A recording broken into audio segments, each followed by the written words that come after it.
Good morning, everyone, and a very warm welcome to Nova School of Law. Today we have, in the 27th of September, an international conference on protecting children online, the role of data protection. For our opening session, we'll have two very esteemed speakers. First of all, Professor José Luís Pinar Manhães, the coordinator of the board of the South EU Google Data Governance Chair. A doctor of law and professor of administrative law, lawyer and expert consultant in administrative law and data protection, he has been the director of the Spanish Data Protection Agency and vice president of the European Group of Data Protection Authorities and a founding president of the Public Law section of the General Codification Commission. Holder, of course, of the Google Chair on Privacy, Society, Innovation, and director of the Master in Data Protection, Transparency, and Access to Information from the CU São Paulo University. Following, we have Professor Graça Canto Moniz, a member of the South EU Google Data Governance Chair here at Nova, holds a PhD from Nova from 2019 and an MBA from INSEAD, recently from 2022, and besides teaching at Nova, she's also an assistant professor at Lusofna University and head of privacy at Futura, and since 2021 is, I'm repeating, the member of South EU Data Google Governance Chair.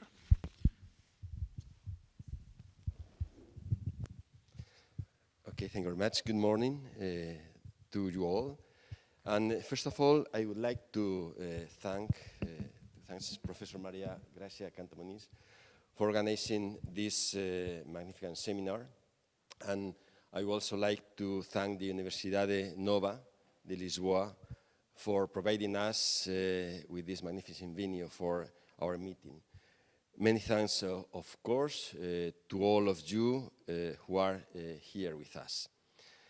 I will spend the few minutes I have to give a very brief introduction to the chair and then to share some thoughts on children's privacy. It has been 11 years since the creation of the first Google Chair on Privacy, Society and Innovation at CEU São Paulo University in Madrid in June 2012, which has become a center for reflection on the main challenges that exist today in relation to new technologies and privacy, and a forum for the exchange of ideas with an international scope for all those whose scientific or professional activity focuses on this area of knowledge and research. Responding to the principles that govern the activity of the two institutions that promoted the chair, Google and CEU São Paulo University, the chair's fundamental mission was to advance in the knowledge and development in this subject, thus creating a true meeting point for all the actors working in the field of technological innovation, privacy, and data protection in our society. The South European Union Google Data Governance Chair was launched on 26th of June 2021. This chair is a further step in the commitment of our universities and Google, 4 universities and Google, to have a forum for academic and scientific research of great international scope and whose mission is to study one of the most relevant issues in recent years, such as data governance. The launch marked the start of the activities of the chair, whose board is from whose board will make part Professor Maria Graça Canto Moniz, da Universidade Nova de Lisboa, Professor Georgios Giannopoulos from National and Kapodistrian University of Athens, and Professor Vincenzo Senosenkovic from Università Roma III. This chair focuses on a scientific reflection and academic research on data governance, primarily in the context of European countries. Since its creation, the chair has been organizing seminars, conferences, and meetings in the various participating universities. In particular, we have already held seminars in Rome, Athens, Lisbon, and Madrid, and we participate also in the CPDP at Brussels. Those who want to know more on our activities, you can consult our chair's website, South European World Chair.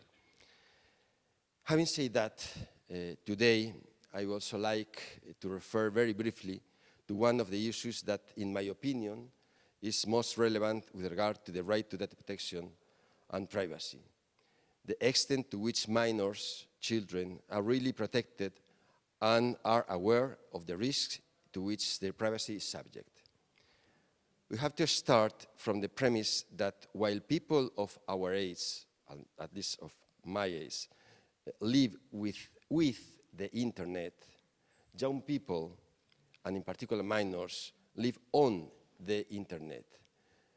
There is no need to refer now to the many studies that exist on the amount of the time that people, and in particular young people, spend on the internet or connected to their mobile phones. It's enough to go down the streets or on any public transport to see that most people are almost abducted by their mobile phones. Among young people, this situation is particularly relevant, and not only among adults, but increasingly among those minors under 18 years of age. This situation poses enormous challenges, and one of them is undoubtedly the privacy of minors and respect for the protection of their personal data. I remember that years ago, more than 20 years ago, the then director of the Data Protection Authority of the Community of Madrid organized training sessions on data protection in all schools in Madrid. I had the opportunity to participate in that magnificent initiative and give a short talk in a school. I saw that the faces of astonishment or bewilderment were more evident among the teachers than among the students. The students were more accustomed to using the internet and even then to exchanging photos. I also remember that in 2006, the then Article 29 Working Party adopted a pioneering document on the protection of minors in school. It was precisely the Portuguese National Data Protection Authority that led the drafting of that document, which we jointly proposed in Spain and Portugal. It was a very, very important document, a pioneering document on data protection and minors in 2006. Today, the situation is still very worrying. A few days ago, terrible news came to light in Spain that several minors, using artificial intelligence systems, had manipulated photographs of underage girls to make them appear to be naked. These photographs were quickly circulated on the internet. The social concern caused by the news was being enormous and has immediately raised the question of minors' access to the internet and to applications aimed at adults.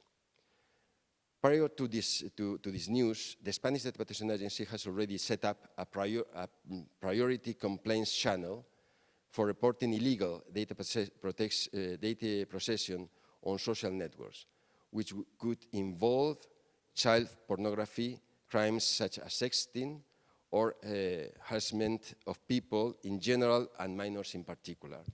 This channel allows the agency, the authority, to immediately block such processing as a precautionary measure.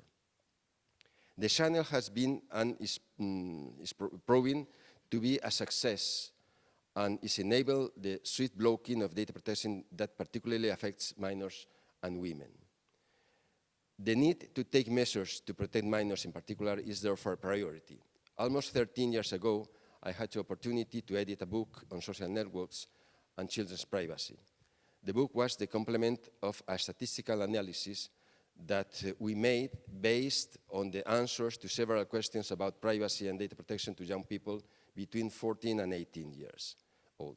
More than 3,000 young people were consulted, and one of the conclusions that emerged from that study was that a large majority of children were concerned about their privacy. But nevertheless, acknowledged that they did not take adequate measures to protect it, and that there was sharing of sensitive information about the other children without their consent. There was therefore a certain contradiction in the survey results, but one conclusion was certain. Children were already using mobile phones, the internet, and apps much more than we can imagine. As we know, the General Data Protection Regulation hardly deals with minors. Only Article 8 refers to the conditions applicable to the consent of the child in relation to information society services, and establishes, as we know, that the possession of data of children over 16 years old is lawful with their consent, but it is up to the states, to each state, to establish the regime for the possession of minors between 13 and 16 years old, without in any case being admissible the consent given by minors under 13 years old. In Spain, Article 7 of our Data Protection Act of 2018 states that the possession of personal data of a minor may only be based on their consent when they are over 14 years old. This raises the still unresolved problem of age verification. The Colombian Data Protection Authority strongly criticized the fact that Google had not set up an adequate age verification system. This is perhaps one of the most complicated issues in relation to the processing of children's data. I'm not yet aware of any technical solution that would allow for certain verification of the age of minors, although there are many initiatives in this direction. The Spanish Data Protection Authority agency itself is studying a system that would allow age verification on the basis of the national identity card. There are companies in Spain, such as, for instance, Veridas, which, based on artificial intelligence and facial recognition system, claims to be able to verify people's age with a minimum margin of error. But in any case, the question is to what extent should we prevent minors from accessing mobile phones and the internet? To what extent these prohibitions can even limit the free development of the personality of minors, who, as I have said, today do not live with the internet, but live on the internet. In the book I referred to earlier on children's privacy and social networks, Professor Stefano Rodotà refers to 5 key words regarding children's privacy on social networks.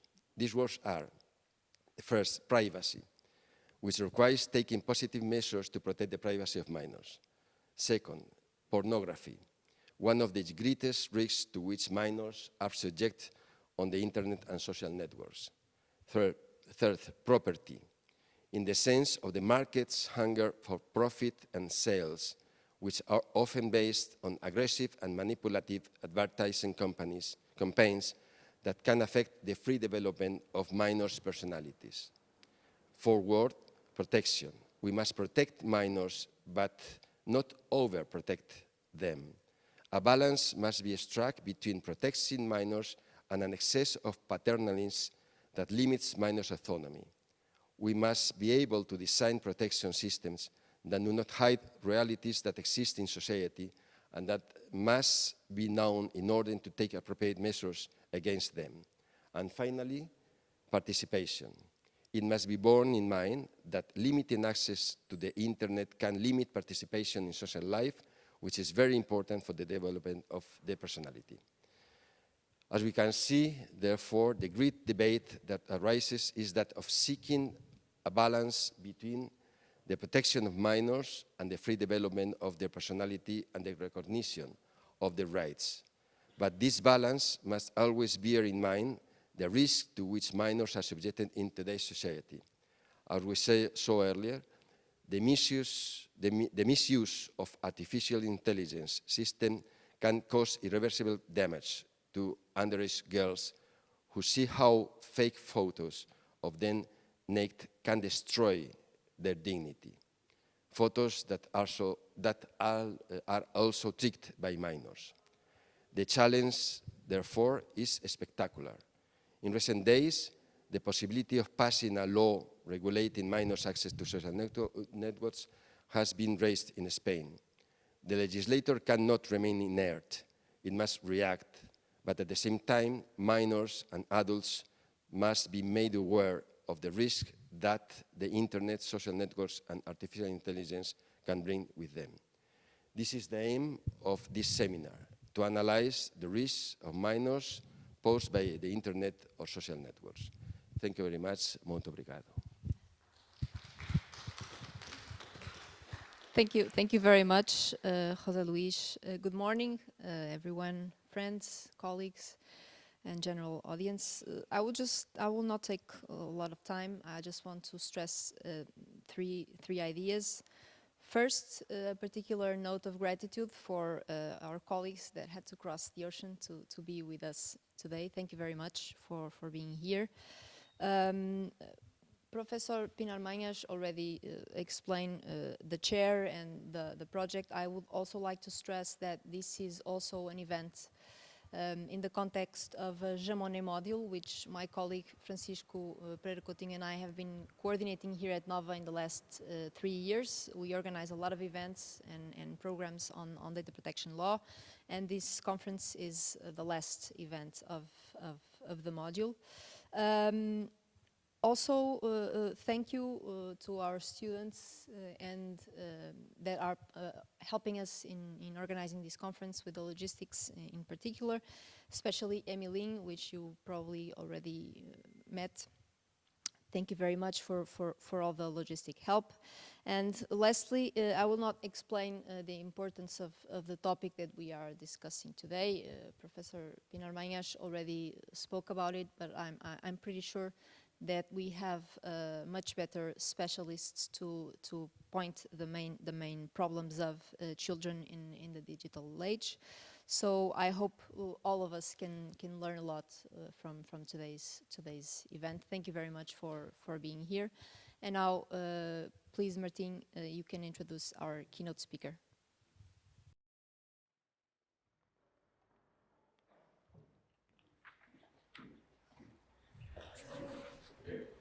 Just a very small reminder, you are all invited for a lunch here at NOVA in the ground floor.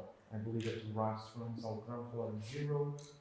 There's a restaurant. If you follow all the entire group, we'll find a place. So, introducing our guest speaker, the very esteemed Professor Filipe Galvão.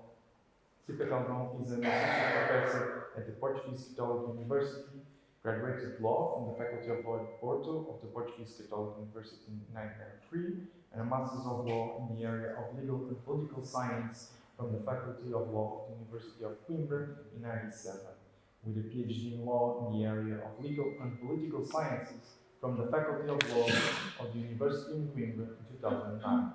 She was, until very recently, the president of the National Data Protection Commission in Portugal, the Data Protection Authority.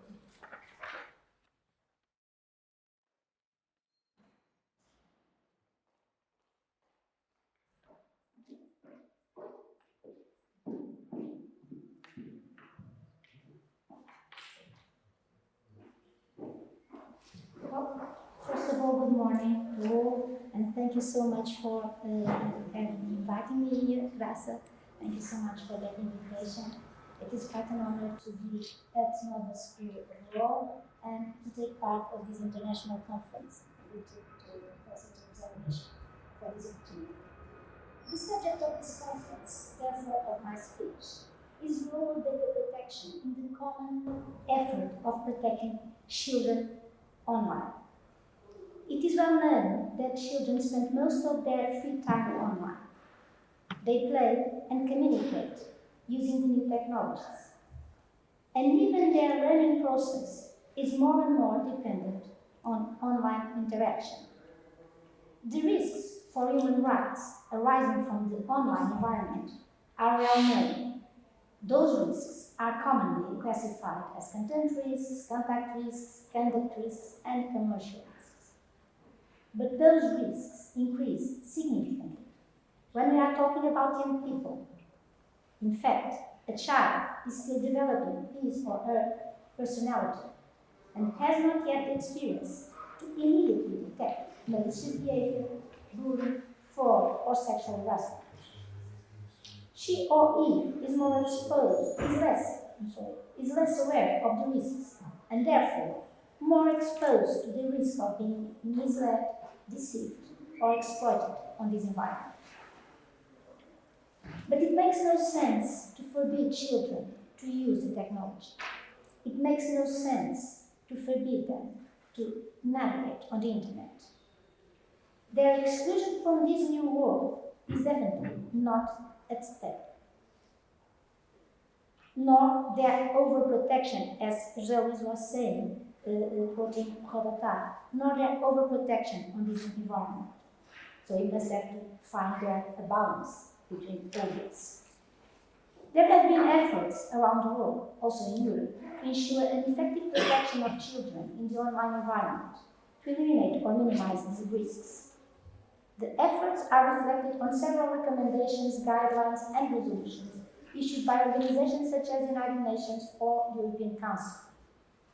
On the basis of those risks, there is a common factor, a common element.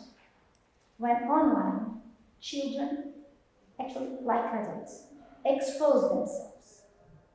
They expose their identity, their habits, their character, their home, their room, their friends, their likes or dislikes.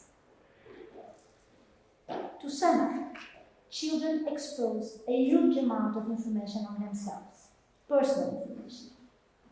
That information relating to an identified or identifiable person, so personal data, is the key that allows a stranger to find a weak spot on a person and enter into her or his life and take control over that life. Personal data are, in fact, the key to manipulate a child into acting in a certain way, or to deceive or mislead her or him.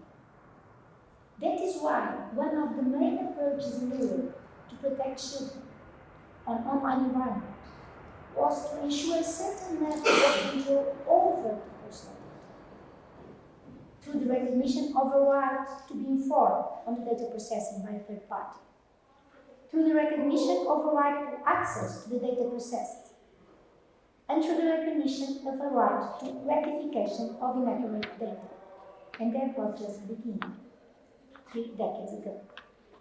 Gradually, a more densified regulatory framework arises, defining binding guidance and imposing limits to personal data processing, and enlarging the rights that the data subjects might exercise towards those who are processing their data. The path followed by the European Union and the European Council is the path of reinforcing the control of the data by the data subjects. Quoting partially the whereas 38 of the GDPR, since children may be less aware of the risks, consequences, and safeguards concerned, and their rights in relation to the processing of personal data, there must be a specific protection for children, in particular regarding the use of personal data of children for the purposes of marketing or user profiles, and the collection of personal data with regard to children when using services offered directly to a child. End of it. Nevertheless, the provision that reinforces the protection of children when using services offered directly to them, and the other guaranteeing provisions of the GDPR aren't enough to protect the children on online environment. Because children and adults, by the way, keep exposing themselves and even clicking on the consent box in order to have access to the benefits and advantage of a search engine, such as Google engine, although its privacy policies state that the data collected are used to different purposes. They keep exposing themselves in order to enjoy the advantage of a social network that use their data and allow others to use their data in order to make profiles of the children and then reuse the profile even against the interest of the children, even against the interest of each child. That is why new steps were taken to ensure a higher level of protection in the online environment. The new regulatory package of the European Union focused precisely on the digital context, covering from the use of digital service to the use of artificial intelligence. Both focus on the assessment of the risks and the adoption of measures that might minimize those risks, offering some specific provisions concerning the children and their reinforced protection. To give some examples, the artificial intelligence regulation intends to ban artificial systems that bring the risk of cognitive behavioral manipulation of children or that imply social scoring. The artificial regulation, the AI regulation, like the digital services regulation, binds the providers and other organizations to transparency requirements that allow people, and children in particular, to make informed decisions when online. Obviously, they should be made aware when they are interacting with artificial intelligence, as well as of the risks and consequences of that interaction. But that might not be enough. Also, the digital services regulation ensures a higher level of transparency. For instance, providers of online platforms that use recommender systems should set out in their terms and conditions, in a plain and intelligible language, the main parameters used in their recommender systems, as well as any options for the recipients of the service to modify or influence those main parameters. And in particular, they should explain why certain information is suggested to the recipient of the service, including at least the criteria which are most significant in determining the information suggested to the recipient of the service and the reasons for the relative importance of those parameters. Also, providers of online platforms that present targeted marketing on their online interfaces should, among other requirements, clarify the main parameters used to determine the recipient to whom the advertisement is presented and where applicable about how to change those parameters. These are, in fact, important tools to the protection of children, to the protection of persons. A very important novelty that the Digital Service Regulation brings. It is a requirement that providers of very large online platforms and of very large online search engines that use recommender systems provide at least one option for each of their recommender systems, which is not based on profile. And there is also a provision in the Digital Service Regulation specifically directed to children. Article 28 requires providers of online platforms accessible to minors to put in place appropriate and proportionate measures to ensure a high level of privacy, safety, and security of minors and their service. In particular, there is a ban on targeted advertisement based on the profile of a minor. Although this ban only applies when the provider is aware with reasonable certainty that the recipient of the service is a minor. But there are some incongruencies towards the GDPR. For instance, at the same time that we have the Digital Services Regulation, it specifies a compliance with obligations set out in this article shall not oblige providers of online platforms to process additional personal data in order to assess whether the recipient of the service is a minor. GDPR states that in relation to information society services directly offered to a child, the controller make reasonable efforts to verify that consent is given or authorized by the holder of parental responsibility over the child. So we do not know exactly if we should collect more data or less data, and that's the doubt. On what concerns Article 38 of the Digital Service Regulation, still stressing here the incongruencies between these regulatory frameworks. One might notice that the requirement to provide at least one option for each of their recommender system, which is not based on profiling, is not totally in compliance with the GDPR, because the GDPR stresses, underlines the principle of privacy by default, of data protection by default. And what we've got here is the contrary.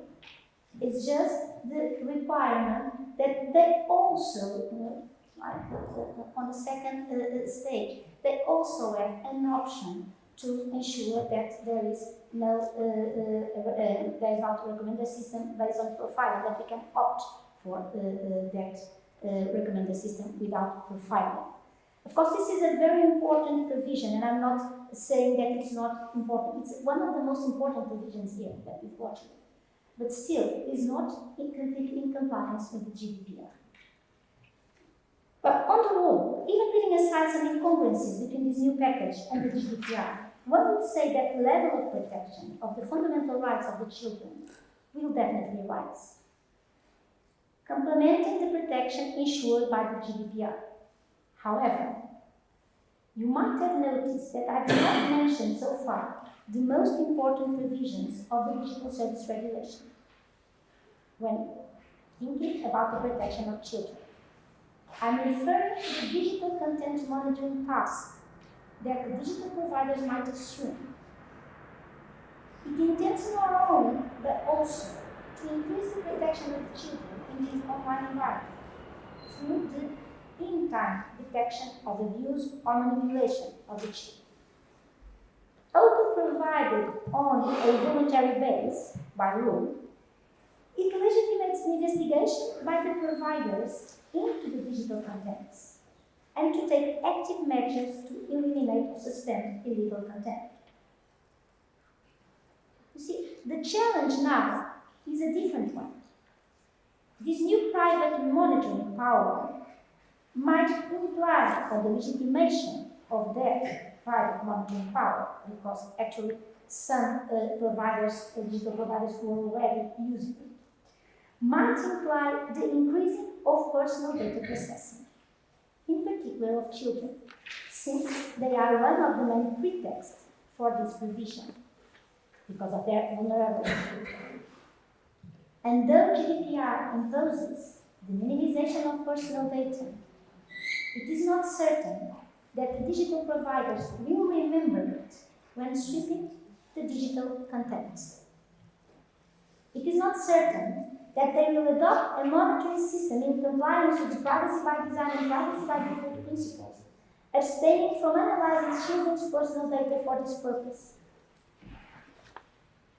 Of course, at a certain point, you might have to use it, but at the first level, the idea was not to use personal data, not to sweep those personal data.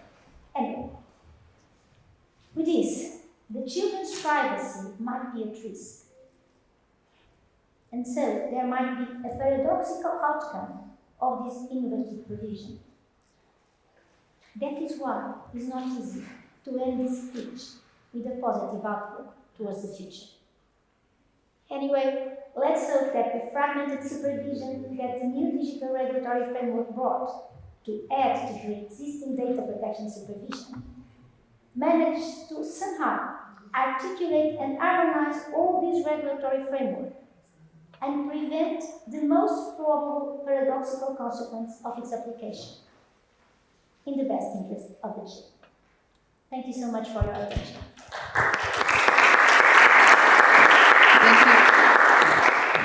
Thank you very much, Professor Filipa. As you all know, Professor Filipa was the president of the Portuguese DPA from 2012 until early this year, so almost 11 years of public service.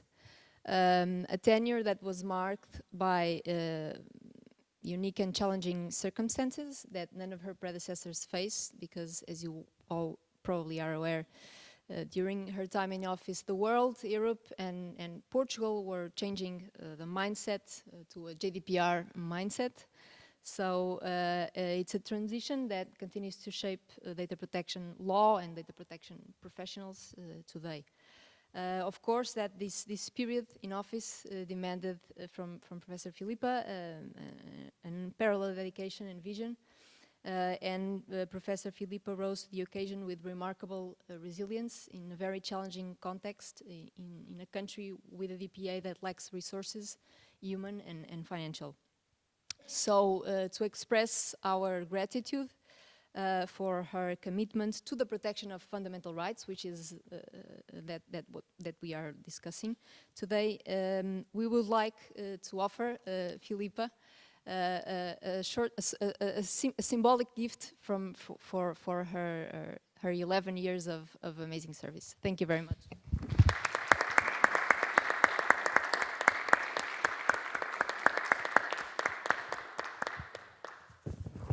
And I think that we can move on to our first panel. Martin, if you could come up and introduce our speakers. Thank you very much.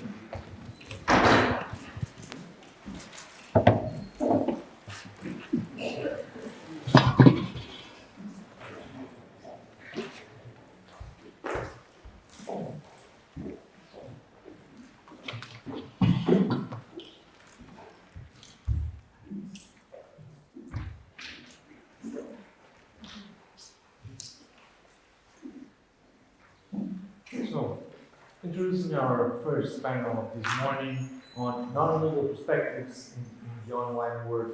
The online as a threat to children. First of all, I will start with our moderator, Georgios Yiannopoulos, the member of the South-EU who will take the governance chair from Greece. George Yiannopoulos, and I'm very sorry if I'm butchering the name. George Yiannopoulos is currently associate professor teaching legal informatics at the Law School of the University of Athens. He has completed his undergraduate studies at the School of Law, the National and Catholic University of Athens, and obtained professional qualifications in computer programming and system analysis. His PhD from the University of London in 1996 examines the possibility of applying artificial techniques in legal decision making. At the University of London, he has also taught and conducted postdoctoral research regarding the legal problems from the use of electronic payments cards. At the School of Law, he was initially appointed in 2004 as a lecturer, and then as assistant professor following. Since 2015, he has integrated the Laboratory of Law and Informatics. His research interests include all aspects of integration of law and IT, among others, internet law and regulation, legal informatics systems, artificial intelligence law, data protection, cybersecurity, and so on. Following, we have the first speaker, the Professor Susana Batista from Portugal Sociais Humanas here at Nova. She's also a researcher at the Interdisciplinary Center for Social Sciences, CISC Nova. She holds a sociology PhD from ISCTE at the University of Lisbon. She's involved in and has coordinated several national research projects in education, namely the Excel project from the School Network for Excellence. She is also a member of the Y Skills project, which is dedicated for here. She's a Portuguese member and contributes to the EU Kids Online platform, that plays with resources and knowledge on contexts, skills, and digital rights of children and adolescents. Following, we have Vinicius Mozatic, a professor of the Master's and Doctoral Program in Fundamental Rights in the University of Western Santa Catarina, in the University of Brazil. He is also a professor of the Doctoral Program in Fundamental Civil Rights in the Information Society. In January 2022, he became a researcher here at CENIUS, the Center for Research and Development of Law and Society at Nova School of Law. He's also a member of the Royal Society of Edinburgh Research Network and a member of the Coordination of Technology and Innovation of the Brazilian Bar Association. Finally, he is a member of the Digital Rights Commission, also of the Brazilian Bar Association, with the Santa Catarina State section at Brazil. He holds a postdoctorate and doctorate degree in public law. Following, we have Tito Moraes and Cristina Miranda from Agarrados à Net. Tito Moraes is an internet safety reference here in Portugal, having created the New Schools in the Net, Safe Kids on the Net project in 2003, has more than 20 years of experience promoting the ethical, responsible, and safe use of technologies by children, youths, and adults. Cristina Miranda has followed his work for over 15 years with interest and admiration. And she's a coach and has 20 years of experience volunteering with youth. It's also youth projects. And among her passions, she has created Teen on Top on coaching for youth projects to help them reach their true potential. Together, they have created a digital well-being week and programs such as Agarrados à Net, Thinking to the Net, and How to Better Manage Time Online, Digital Parents for Positive Digital Parenting, and 7 steps for positive digital parenting, and Fast OB, Make Yourself Heard, Cyber, among many other projects at schools and local communities. Following, we have Maria Alvarez from Google. She's the head of government affairs at Google Cloud Iberia, leading on privacy and data governance matters at the Cloud Government Affairs Department in Europe. She holds a PhD in law from San Pablo CU University. She joined Google in 2018, and before working for Google, she also held the role of digital regulation principal at BBVA, a banking group, and was the head of government affairs at the Spanish Digital Economy Association for many years. And she currently holds the vice presidency of the Google Committee at the Spanish Digital Trade Association, and teaches in various postgraduate programs in digital law and regulation. So I pass the word to you. Okay, thank you. Is it on?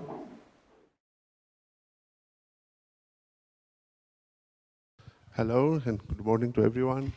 I think we have in this panel so many learned speakers. So I feel like I do not have to add a lot of things after they talk. But let me give the floor to the speakers, and then I will try to sum up the whole situation. We had the introduction for everyone. I think that Vinicius is not here with us today. Oh, there he is. Okay, so we are all here. I think we should start with, according to the program, we have Susanna first. So let's follow the program. Okay, thank you.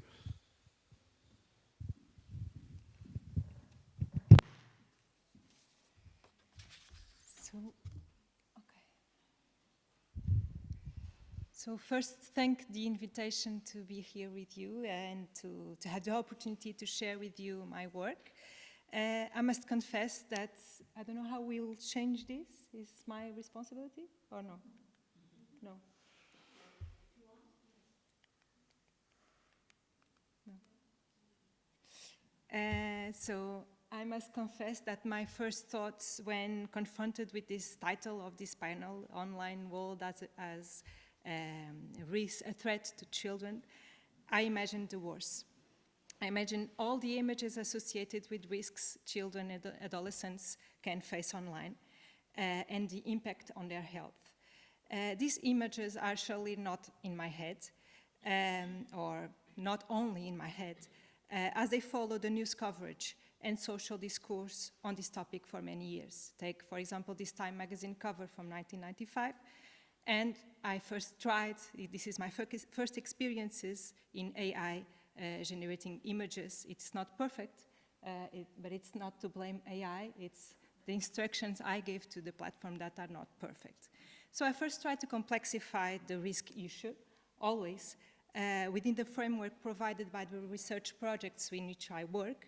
And regarding risks, as said by the keynote speaker, a recent publication added a fourth category to a classification used to describe risks that adolescents face online. So besides content, contact, and conduct, we have now the contract risk. And these risks reflect the rise in the commercialization of children's personal data. This is important because not all users are fully aware of the contractual nature of their relationships with digital services providers. And in case of children, sometimes the contract may not be with them, but with their parents or schools, for example. Cross-cutting risks, which can occur in relation to any and all of the risks named here, include privacy and data protection abuses, health, and forms of discrimination. Recent data reported by children and young people in surveys show indeed that as major users of digital media, they are faced with many risks. Before the pandemics, 1/4 of the, So 1/4 of the 25,000 children in 19 European countries reported negative online experiences. And the most common were virus or spyware, but also personal data misuse, in which we ask, for example, if somebody used their personal information in the way they didn't like. In the Y Skills project, in which the same children were surveyed 3 times in a row in 6 European countries, the most common reported risks were exposure to harmful content, for example, drugs consumption or physically harmful attitudes and behaviors, and cyber hate, online hate speech, and we have the other risks. So my approach to this panel, and now we can change, was to start with this picture, but with a critical approach. If it is true that children face many risks online, and this increases the more time they spend online, it is also true that they encounter more opportunities that they can benefit from and that can improve their well-being in multiple ways. There are 2 sides of a coin.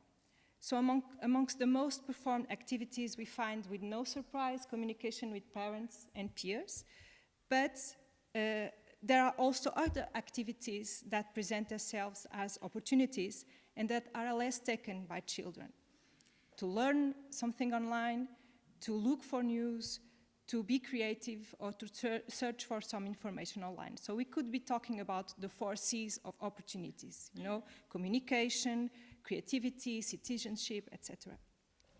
Restricting children would certainly make them more safe, but it will also prevent them to access to these kind of opportunities. And research conducted during the pandemic showed that exclusion from the online has a negative impact on them and taking advantage of this opportunity.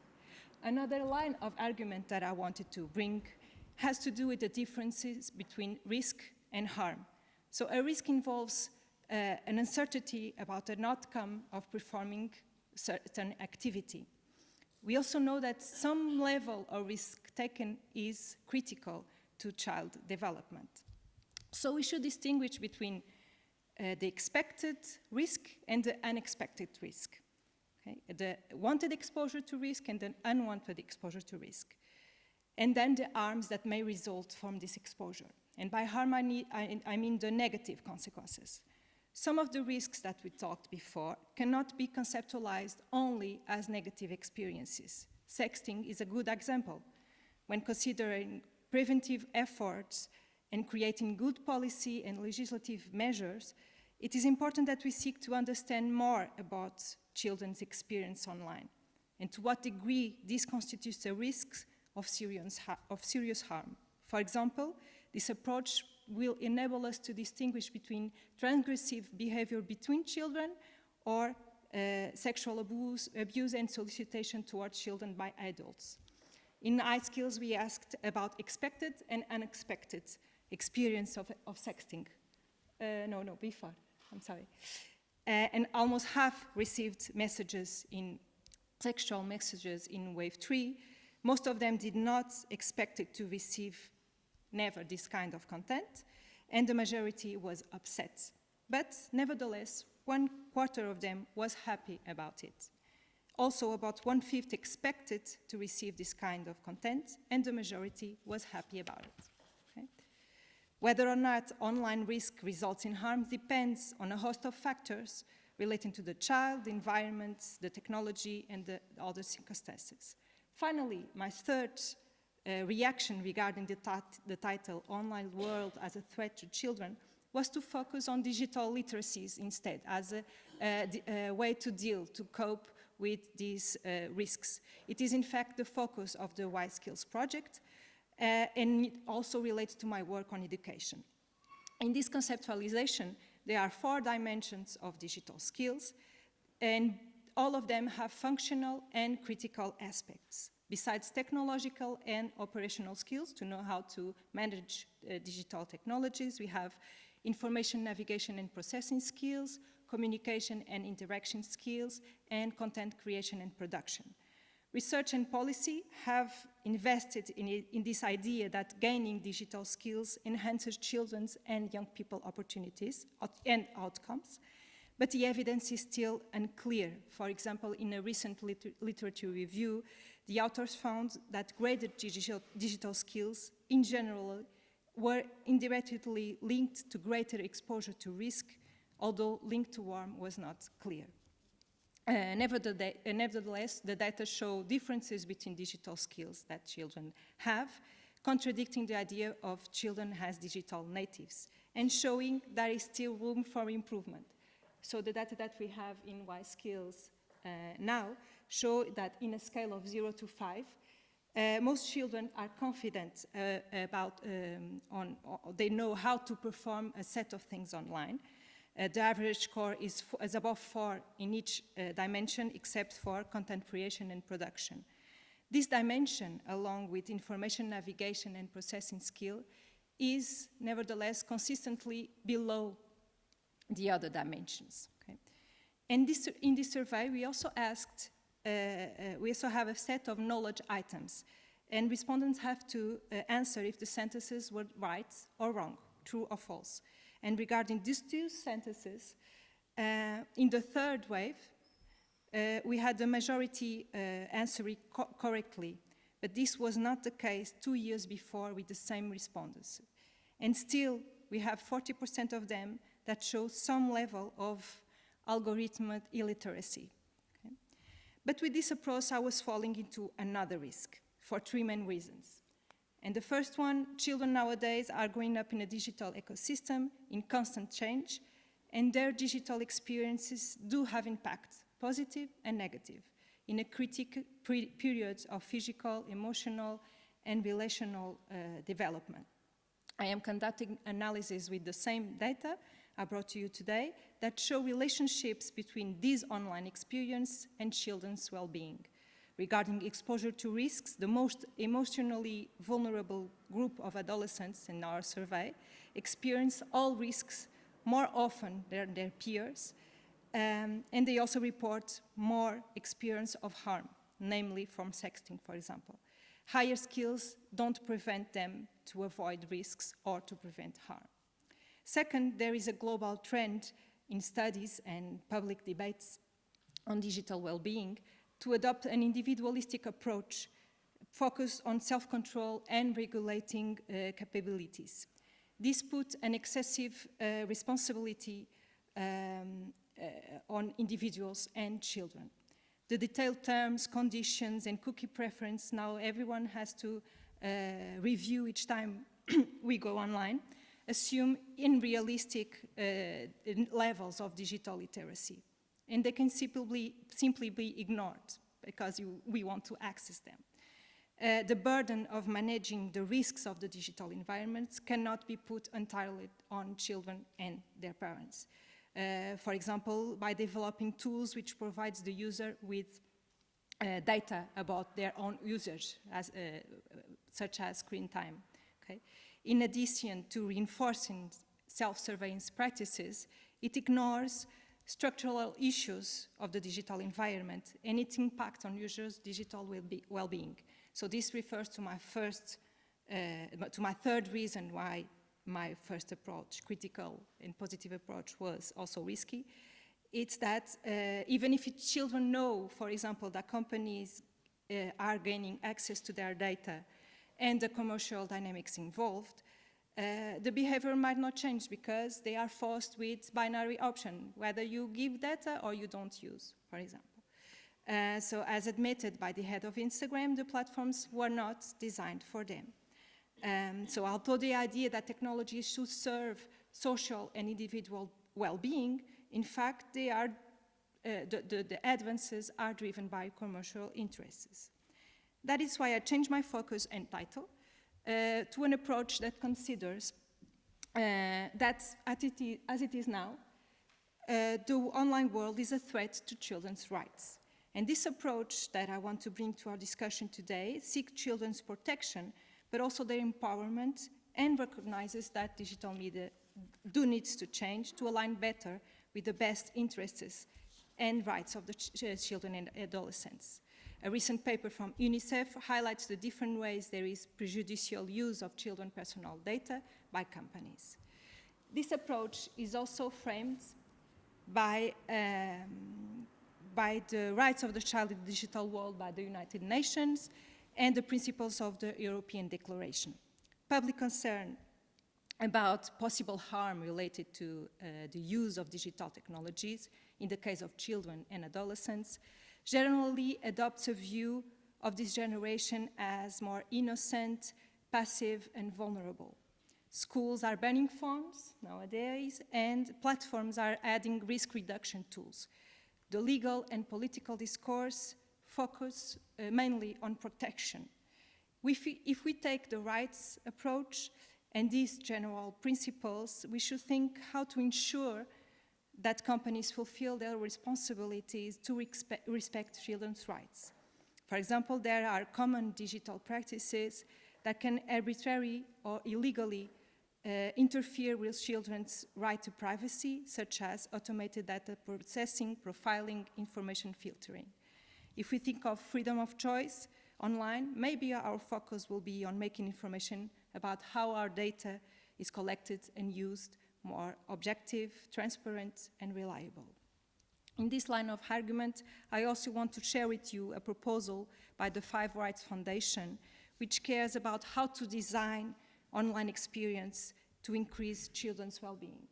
Okay. Based on the views of content creations, platform designers, etc., they show how they think, how these content creators and platform designers think about children's well-being when they design children's technologies.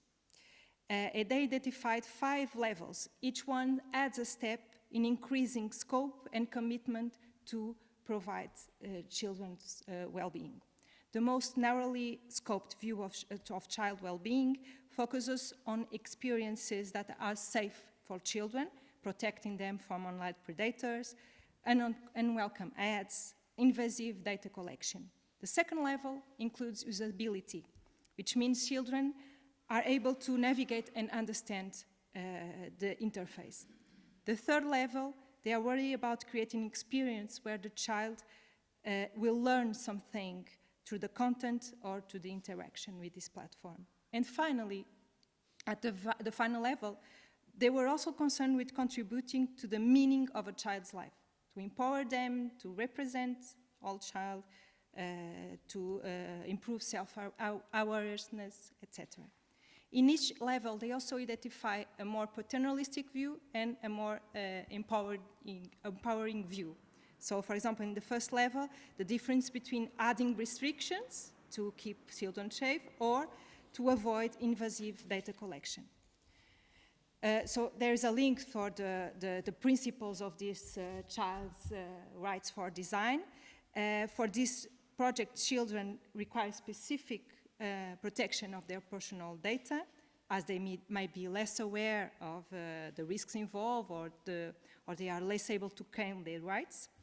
And threats to children's rights to privacy and data protection can manifest themselves in interpersonal, institutional, or commercial ways.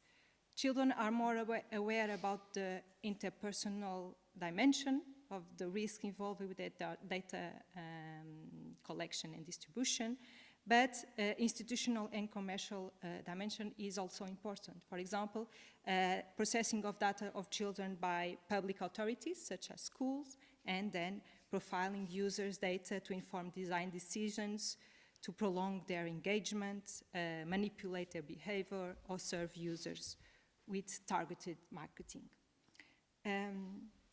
So my last thoughts are then to a coordinated multi-sectorial approach that promotes children's rights and well-being and includes this kind of initiative where you include legal and non-legal perspectives, but also with healthcare, for example. Thank you. Thank you, Susanna. Okay.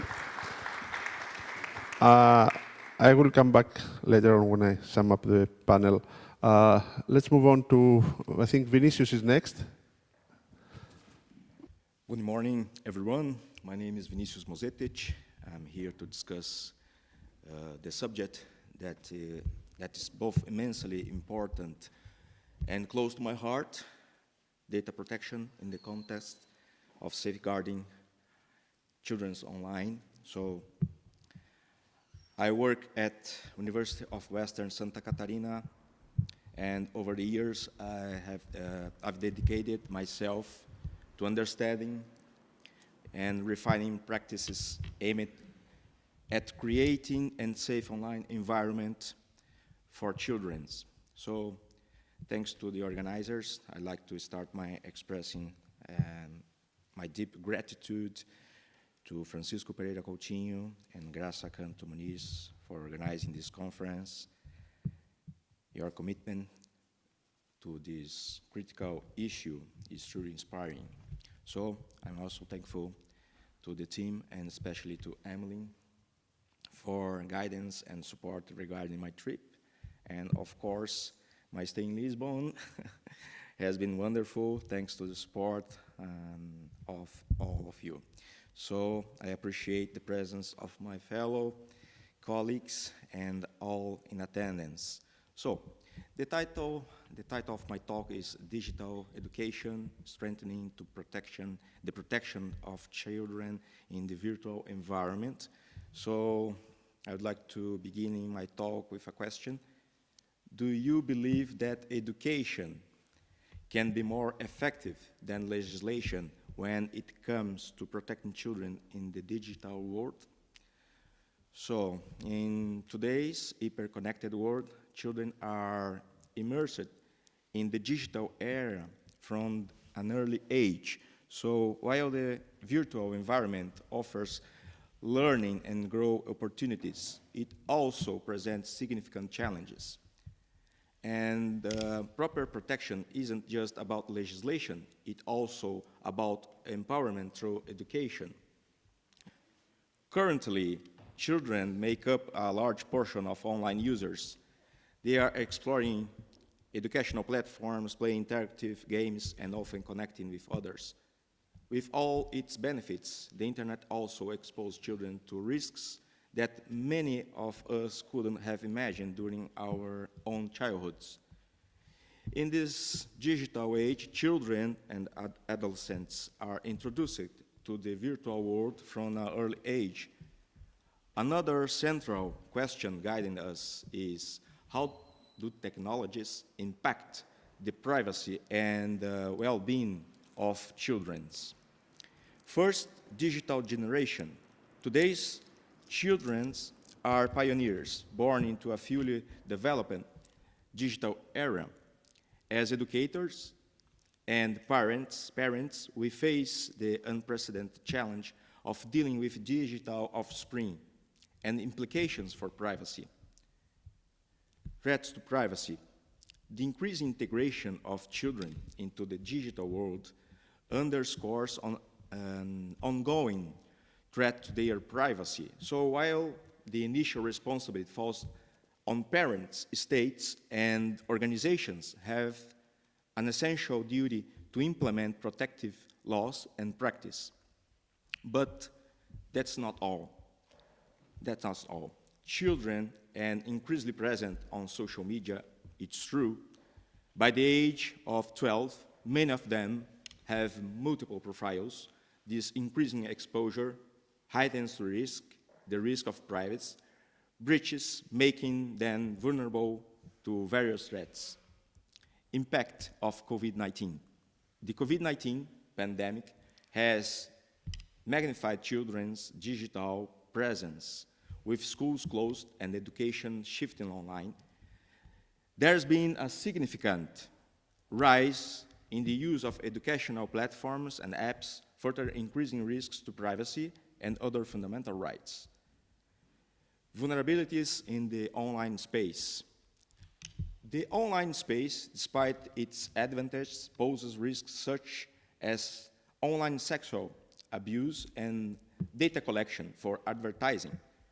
Children often can distinguish content from advertising, making more susceptible to predatory commercial practices.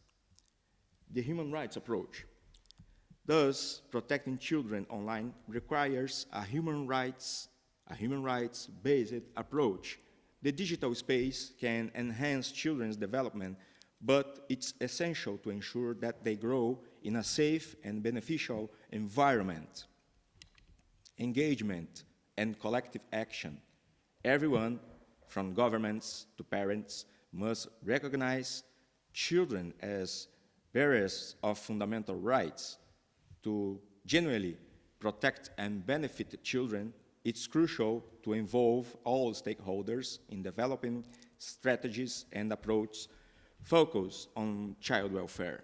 Over the past decades, many sociological works and on well-being have shifted their focus from an economic and material approach to life conditions to one that also concerns psychological, psychosocial, and immaterial dimensions of what constitutes a good life.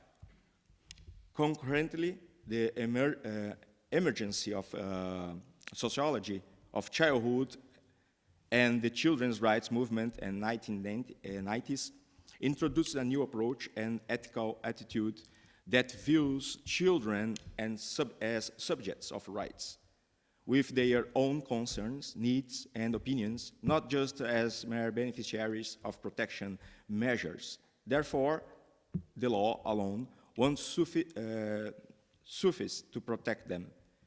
In structural terms, although all general units are exposed to the same cultural, technical, or economic parameters, they experience and deal with their impacts in different ways. Following these principles, well-being studies have gradually incorporated a child-centered focus. This perspective entails the significant scientific challenge of recognizing children as social actors with agency and autonomy, and thus capable of expressing various viewpoints and priorities. In this regard, since there's growing consensus about the impossibility of determining children's objective well-being without asking them directly, studies of children's and adolescents' subjective well-being have also increased. Subjective well-being is based on each person's perceptions and evaluations of their life experiences, including positive measures, not just the absence of negative ones, but also considers overall progress and life satisfaction. Technology alone isn't the solution. Legislation alone isn't either. I believe the real change will come from combination of technology, education, regulation, and societal awareness of the risks and benefits of the digital world for children. There are many dangers of the online world: cyberbullying, exposure to fake news, inappropriate content are daily threats in the digital environment.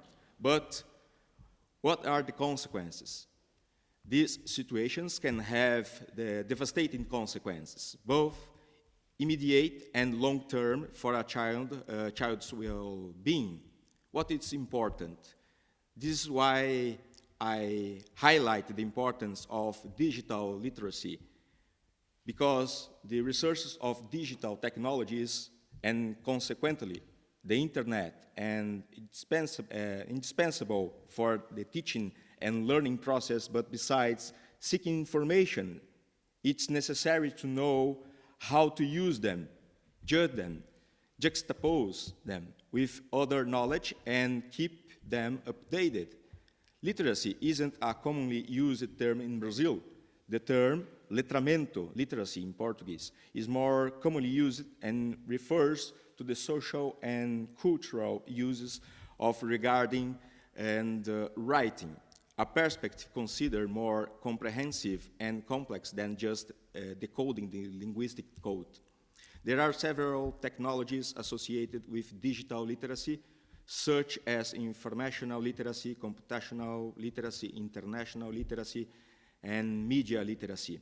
I argue that media and informational literacies are the fundamental right, enhancing human quality of life and sustainable development of civilizations, and are important for social, economical, and cultural development, especially for children. Therefore, digital literacy goes beyond knowing how to use a device. It's about understanding and navigating the online environment safely and ethically. In the current era, being digitally literate is as crucial as any other form of literacy. Digital literacy is essential in preparing children for an increasingly digitalized future. Regardless of your area of interest or chosen career, the ability to use technology will be an advantage. Most jobs already require a level of digital skills, and trends indicate that the demand for professionals with technological abilities will continue to grow. In fact, it makes sense to go even further and integrate, for example, basic programming education in schools. Teaching programming from an early age prepares students to stand out in the job market. In this way, education for the digital realm, particularly in programming, is closely linked to development of essential 21st century skills. These include critical thinking, problem solving, cooperation, communication, and creativity. These will continue to be fundamental skills for academic and professional success, and even for life in human rights approach. What are the tools and strategies for digital education? There are numerous tools and research available to assist in digital education, from parental monitoring software to dedicated school programs. The integration of digital education into children's lives is both a necessary and a responsibility. Proactive versus reactive actions. We must anticipate challenges rather than just react to them. We need to equip our children with the skills and knowledge necessary to face digital challenges. It's more effective than trying to fix problems after they arise. Success stories and global initiatives. Around the world, many institutions are taking significant steps to protect children's online, whether through programs like Safer Internet Day or innovative schools initiatives. There are many inspiring success examples to follow. The digital age has brought with it a new set of challenges: privacy, digital inclusion, digital literacy. The responsibility is in our hands. However, with the right education and training, we can ensure that our children not only survive, but thrive in this environment. But why use digital education?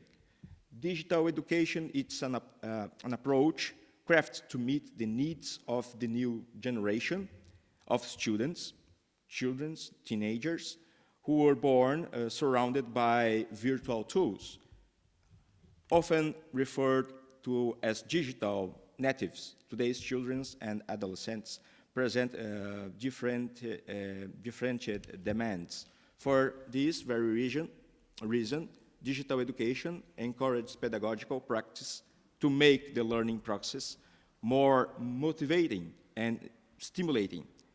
Given this context, it's quite common to find students mastering devices such as notebooks, smartphones, tablets, and others. However, digital education isn't limited to use of electronic devices alone. It encompasses a range of skills and knowledge that enable students to become more engaged, collaborative, and active in schools activities, and advocates for their own rights.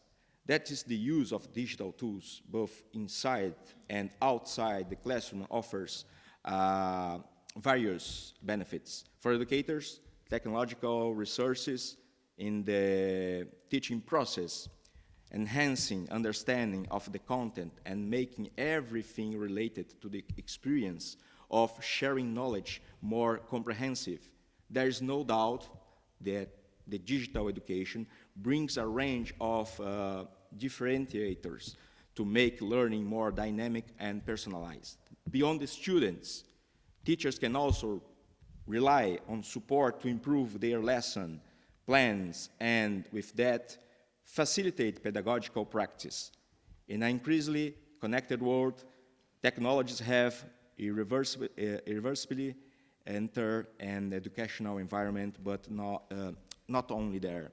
We need to recognize the importance of promoting literacy, education, and technological teaching to work on digital inclusion.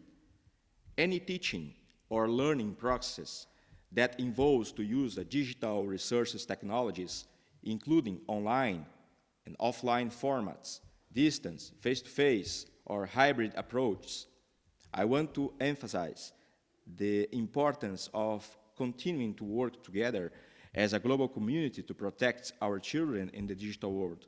The challenges are many, but with passion, education, and collaboration, we can ensure our children grow in a safe and enriching online environment.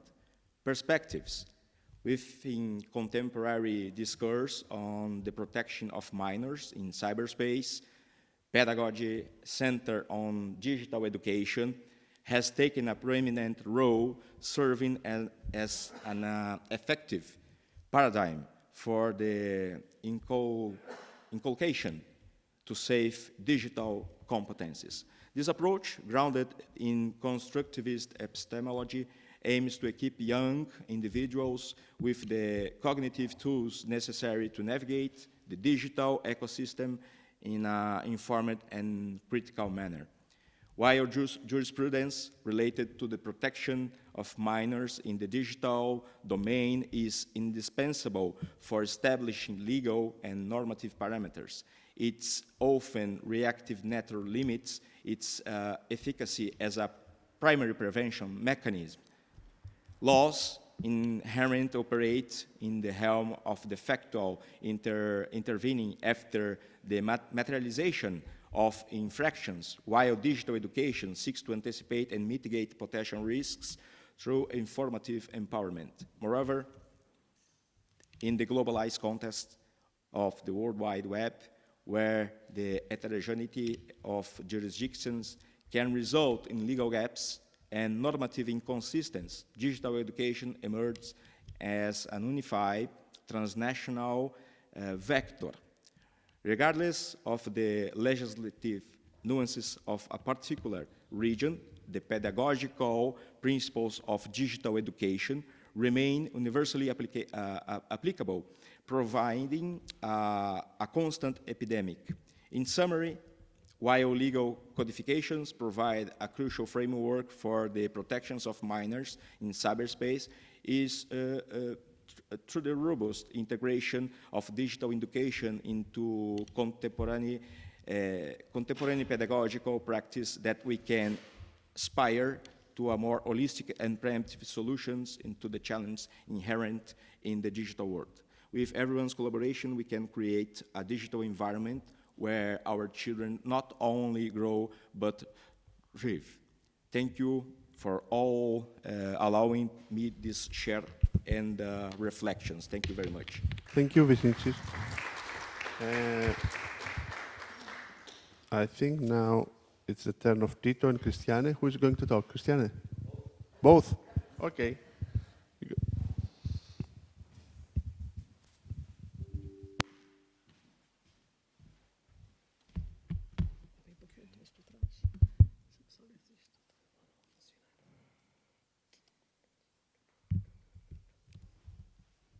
It's working? I don't know. Let me see.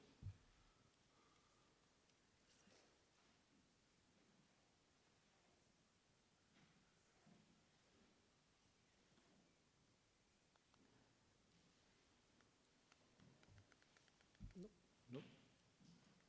Ok. Tens aí o teu? Não. Não trouxeste o teu? Não, tá bem. Ele passa. Ele vai passando. Ok, meus agradecimentos. Okay. Well, thank you for the invitation to be here with you speaking on such an important topic and to talk with an audience. This is mostly comprised of people who work in law, which we don't. So we're trying to bring another view to this topic. Thank you, Graça, for the invitation to be here with you, and it's a pleasure. Christian? Hi, good morning, everyone. Thank you for being here. Thank you for the invitation. We are going to talk about from ultrasounds to artificial intelligence, how to protect children's data. Okay. We were going to start about the the risks that we call the 5 Cs, but previous speakers already told with us about them, so we are going to pass it more quickly. Yeah, you can. 4 times, please. Okay. Everybody here talk about content, contact, commerce, and conduct, about the kind of risk that we have. But we have one more that we consider also a risk, and it's copyright, okay? Because here we have the academical fraud, plagiarism, how do you say? Plagiarism, and the other one is piracy. Piracy. Of digital protected And content. and it's also a risk. We are not going to Go into this, okay? Nowadays, children goes to the net very early. This is a ultrasound picture of a grandnephew of Tito's.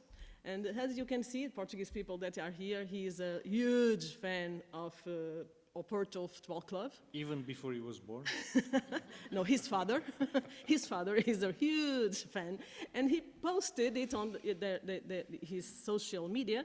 And of course, Pinto da Costa, ole, okay, poor kid. When he was born, the first thing that his father did, do you know what it was? He became an associate of the club. FC Porto. FC Porto, of course. Okay, we can see that's a little bit funny, but that's not funny at all for these children. But this is not where children goes online. They go first when their mother is pregnant, and they share the pregnancy test, positive. Okay, they go online. They are on the net. Then here now lots of people do that. That's the gender reveal party, and everybody knows that's a girl, that's a boy, or whatever he chooses to be in the future. Okay, so children is already online very, very, very early. Before they are born. Before they are born. Okay, but then they are born and they go online with their parents.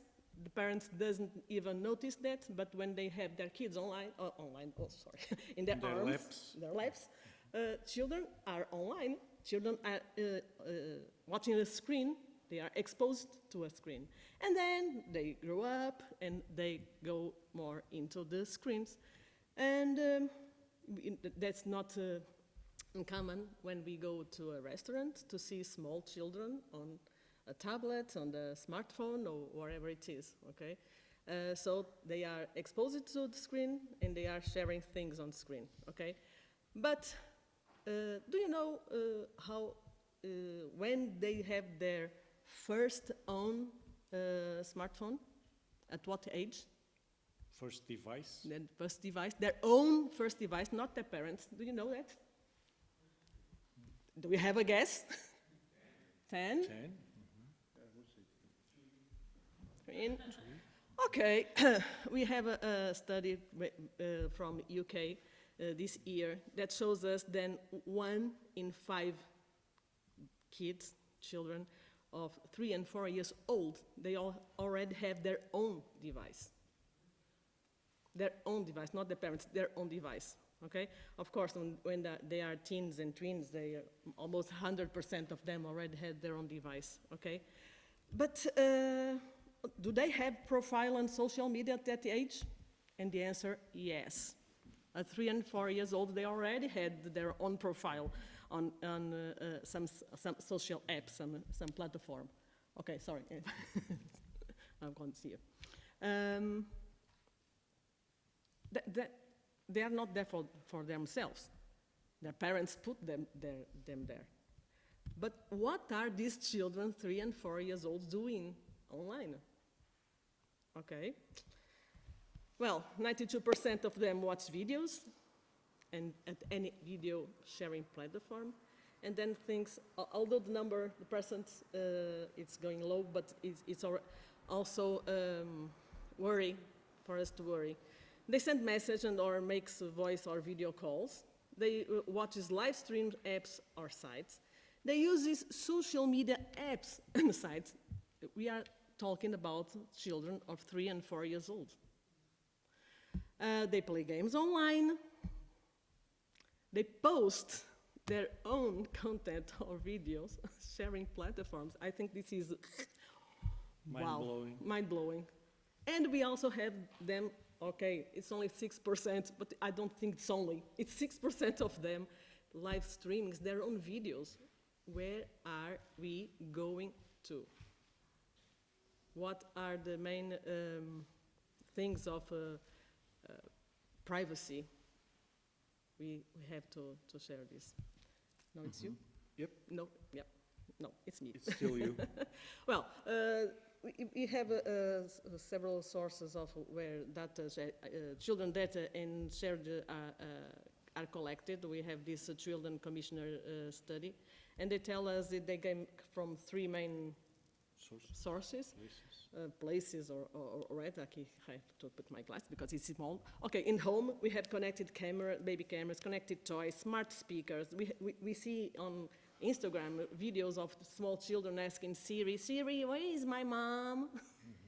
I don't know where is my mom, and you say, wow, okay.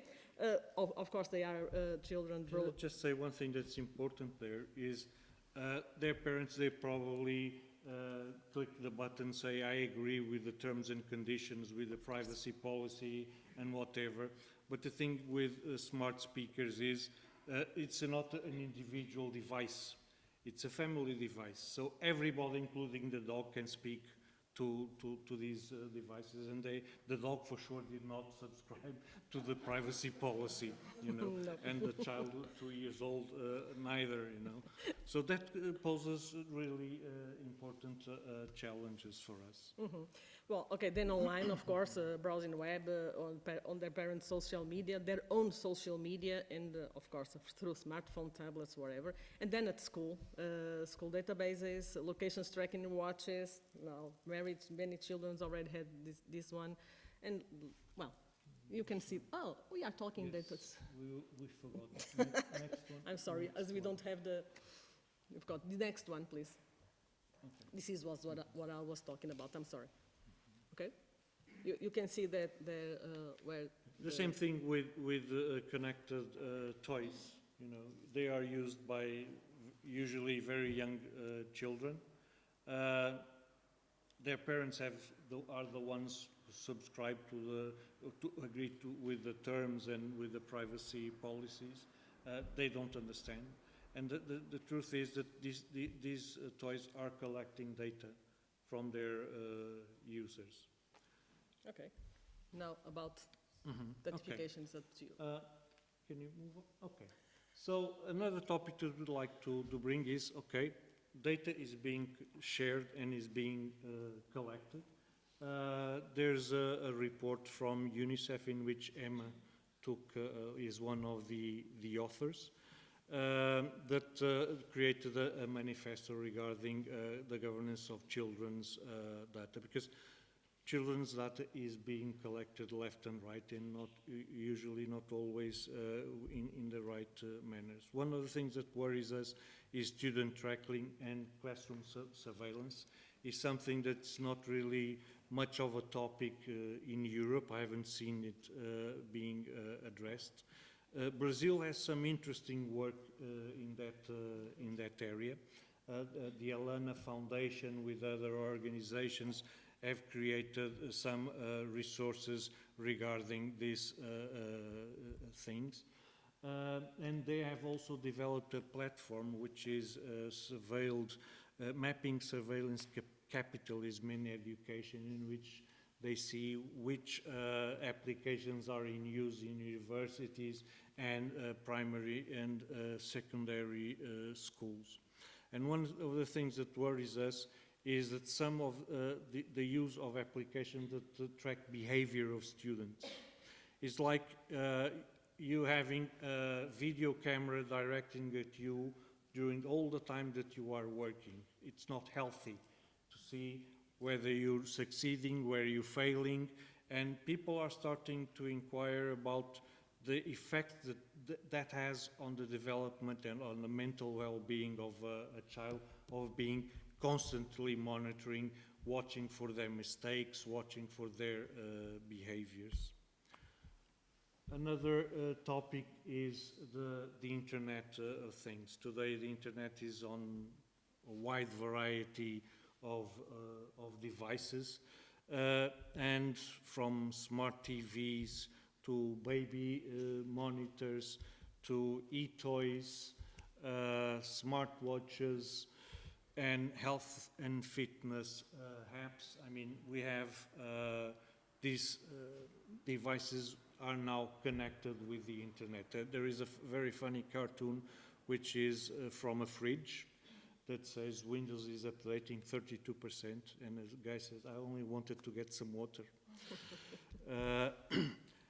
There's an organization in Norway, which is the Consumer Council, that has produced some very interesting work since 2016, I believe.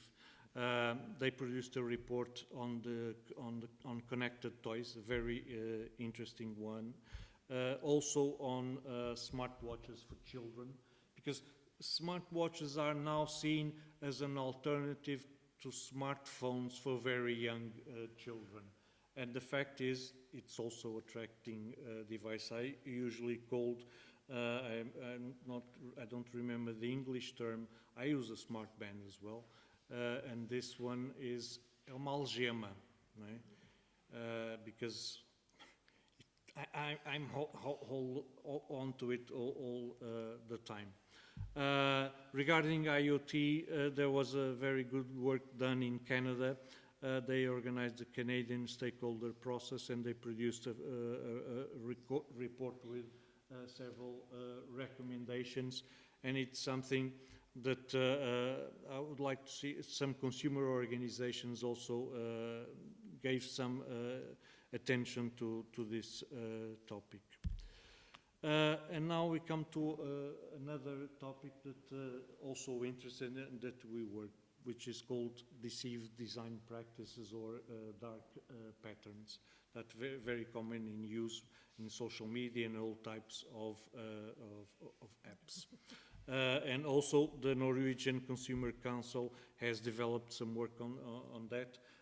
There is a guy called Harry Brignall has just published a book on this. And in May this year, we organized a conference in Lisbon. We developed the Digital Wellbeing Week, and we organized an international conference. And we brought a researcher from Germany that has been doing some work. And he has identified 98 deceived design patterns, or what they call dark patterns, that are in use in most of these applications. And obviously, not only children, but adults are also exposed to those deceiving dark patterns. There's some work being done in the US and in Europe regarding dark patterns, but not on, as far as I know, on a legal or legislative way. And this brings us, because I think our moderator suggested that we bring this topic, dark patterns that are in loot boxes. Okay? Loot boxes use the same features, basically addictive features, that scratch cards use. People are addicted to scratch cards, and the problem is that loot boxes are within games, and it's a mechanism that is used to get children addicted and hold on to this type of games. There is a movement in Europe within consumer organizations to ban loot boxes from games, but it didn't get any traction, and I don't think we are giving it as much thought as we would. Can move on. There's also some great work done by the Norwegian Consumer Council, and they have produced some recommendations on it. Basically, we need more regulation and enforcement of consumer rights within the gaming industry. We need to ban and randomize content, pay to win and exchange. So those are the dark patterns. Another thing that's also interesting and hasn't been much spoke about is surveillance-based advertising.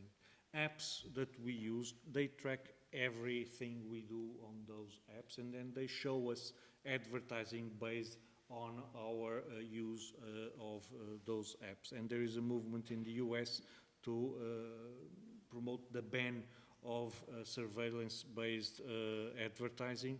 The Norwegian Consumer Council also produced a report some years ago on surveillance-based advertising, and currently there is a law being submitted to the United States Senate aiming at banning surveillance-based advertising. And then we get to artificial intelligence, which is a topic that's being discussed almost daily wherever we go. Some months ago, the Associated Press reported that Europe was leading the world in the regulation of artificial intelligence, and company executives later urged Europe to rethink its world-leading artificial intelligence rules. I was part of a group, a restricted group,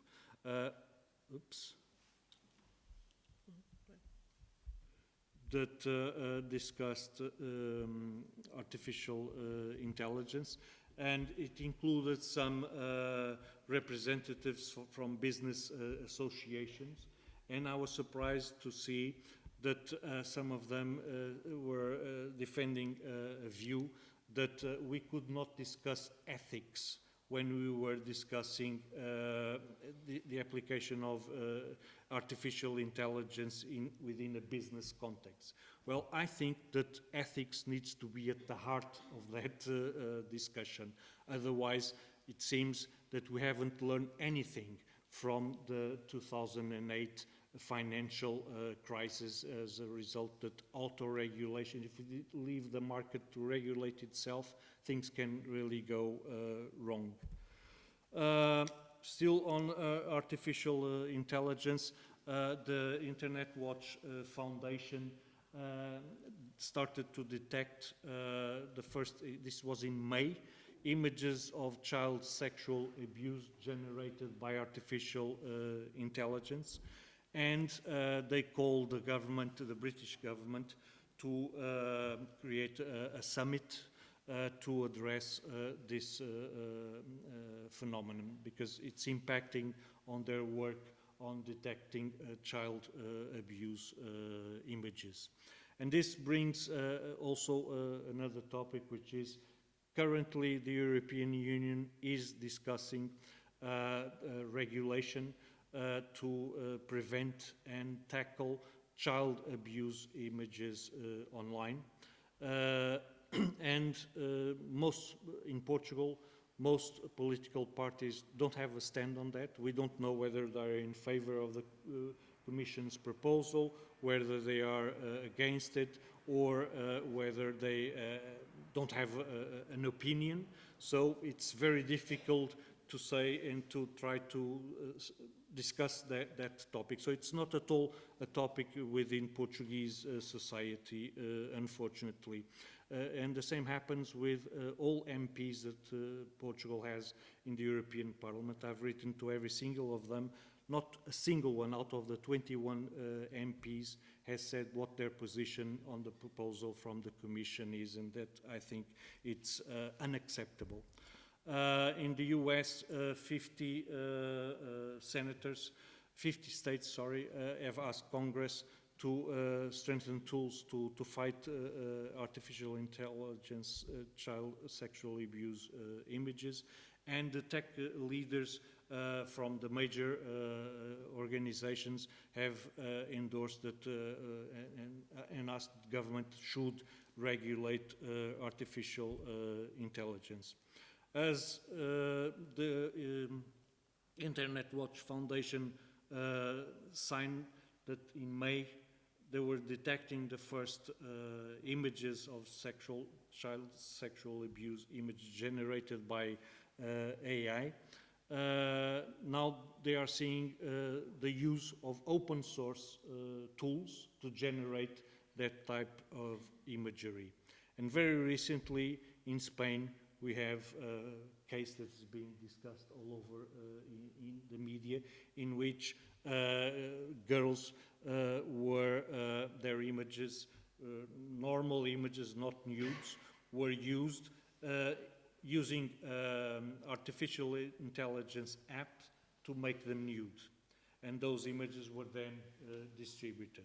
I believe Portuguese law, we are covered for that, because there is a line that says that realistic images, so even if they are computer produced, they can be considered images of child sexual abuse, what the Portuguese law calls child pornography, okay, or pornography of minors. And it's up to you now. But we don't like only to talk about problems, we also like to talk about solutions. We are not going to go in depth here, but we believe there are 4 standard solutions as a share, because if one of them or 2 of them fail, as the share someone will fall and will get harm. And those areas are regulatory, the laws, of course, parental approaches, educational approaches, and technological approaches. We don't have one only that solves everything. This must be all working together. And we, in our project, we work on specific in the parental and the educational approaches, and we work in areas such as this one that are in the screen. We are not going to okay. We go to schools, we talk with the parents, we talk with the children about how they can be more safe and how they can be better digital citizens, and how their parents can teach them how to be better digital citizens, and how schools also must do that, because this is a problem for all of us. So all of us must be included in the solution also, okay? This is some of the programs we take to schools, and we do it all online also, okay? And this is our context if you want. Sure. Thank you. Thank you. Thank you very much. I think now we can, last but not least, we can move to Maria Alvarez.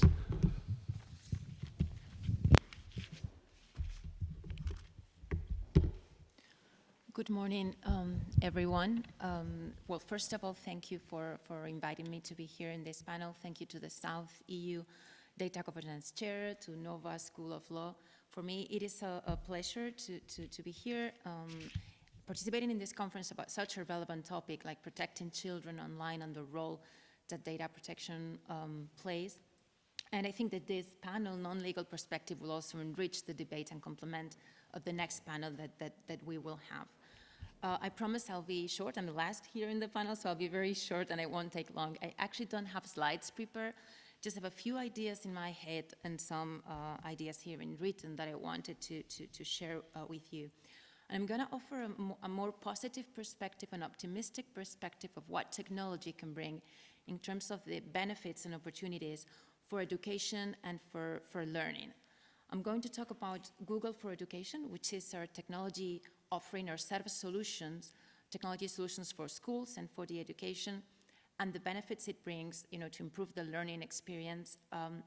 There are multiple studies that evidence, that technology applied to schools has improved the learning experience, has reduced the digital gap, saved teachers' time, and foster productivity, collaboration, efficiency in the classrooms.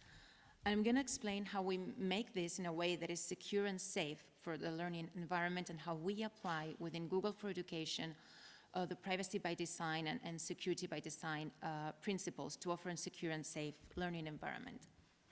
But before I get into this, I also wanted to share some thoughts and reflections on the challenges and threats. I mean, we've heard Professor José Luis Piñar, Filipa, our keynote speaker, and the panelists before me have explained and talked a lot about challenges and threats. And I also wanted to share a bit about this and how we address these challenges at Google.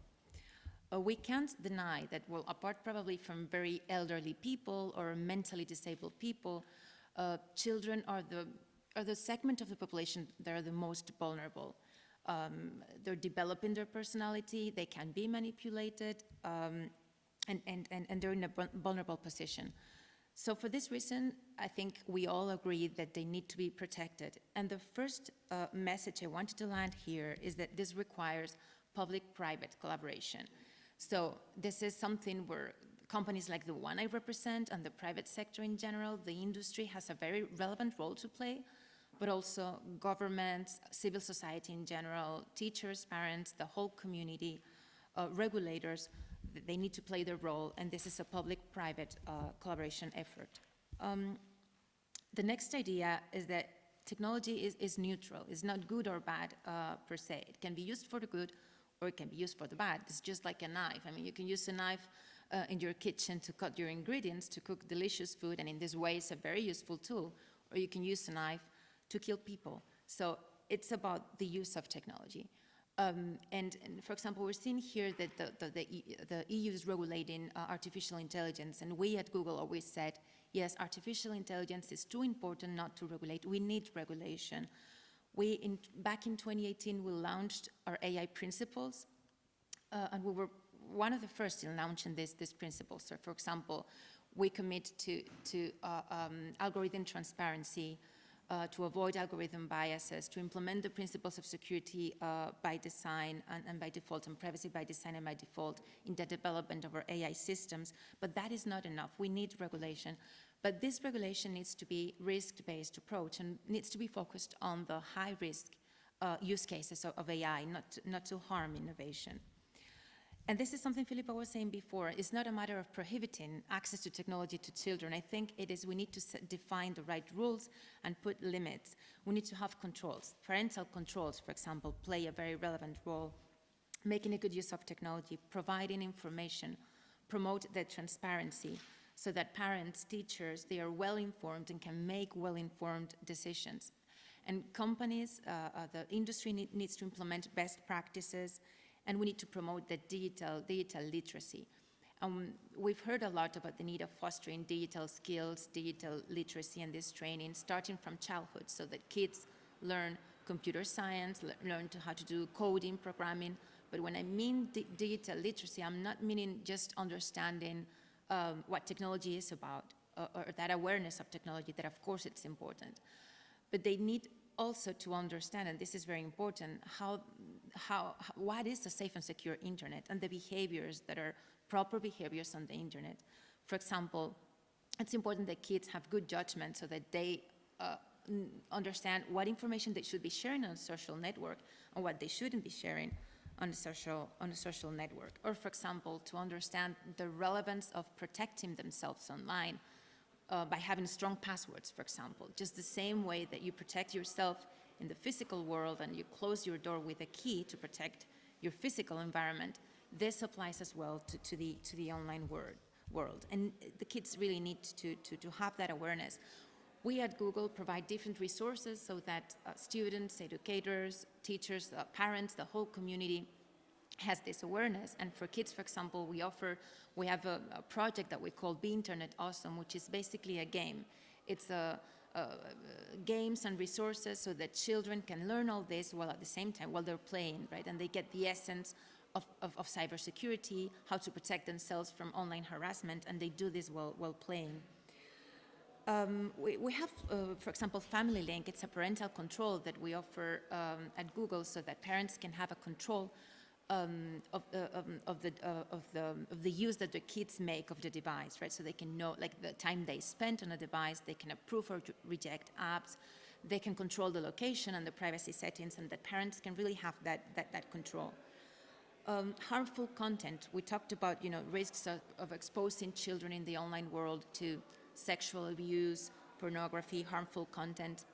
We at Google really combat this. We partner with different stakeholders for this global fight against harmful content. We do have a global, what we call a GSEC, which is a Global Safety Engineering Center in Dublin. We launched it in 2021. And this group of experts are just entirely focusing on harmful content, and they're sharing this knowledge with a community of researchers, governments, to generate this awareness. And of course, we implement very strong policies that even go beyond the law. And whenever we detect that harmful content, we remove it and block it. And we apply artificial intelligence to detect that harmful content. We're even applying artificial intelligence not only to detect harmful content in our platforms, but also to improve privacy. I'm sure you've heard a lot about privacy-enhancing technologies. So that's technology applied to the enhancement of privacy. And we have different examples: federated learning, differential privacy. These are examples of privacy-enhancing technologies that we apply across a wide set of products and services in Google. Now, going back to the second part of my intervention and focusing more on technology, EdTech, education technology, or technology for schools and educations. So I was saying there are multiple studies that evidence the benefits that this brings in terms of saving teachers' time, more productivity, collaboration in the classroom, and, improving in general the learning experience. At Google for Education, we have on the one hand what we call Workspace for Education, which is a cloud computing based tools for schools. You can have their Gmail, for example, calendar, drives to store files.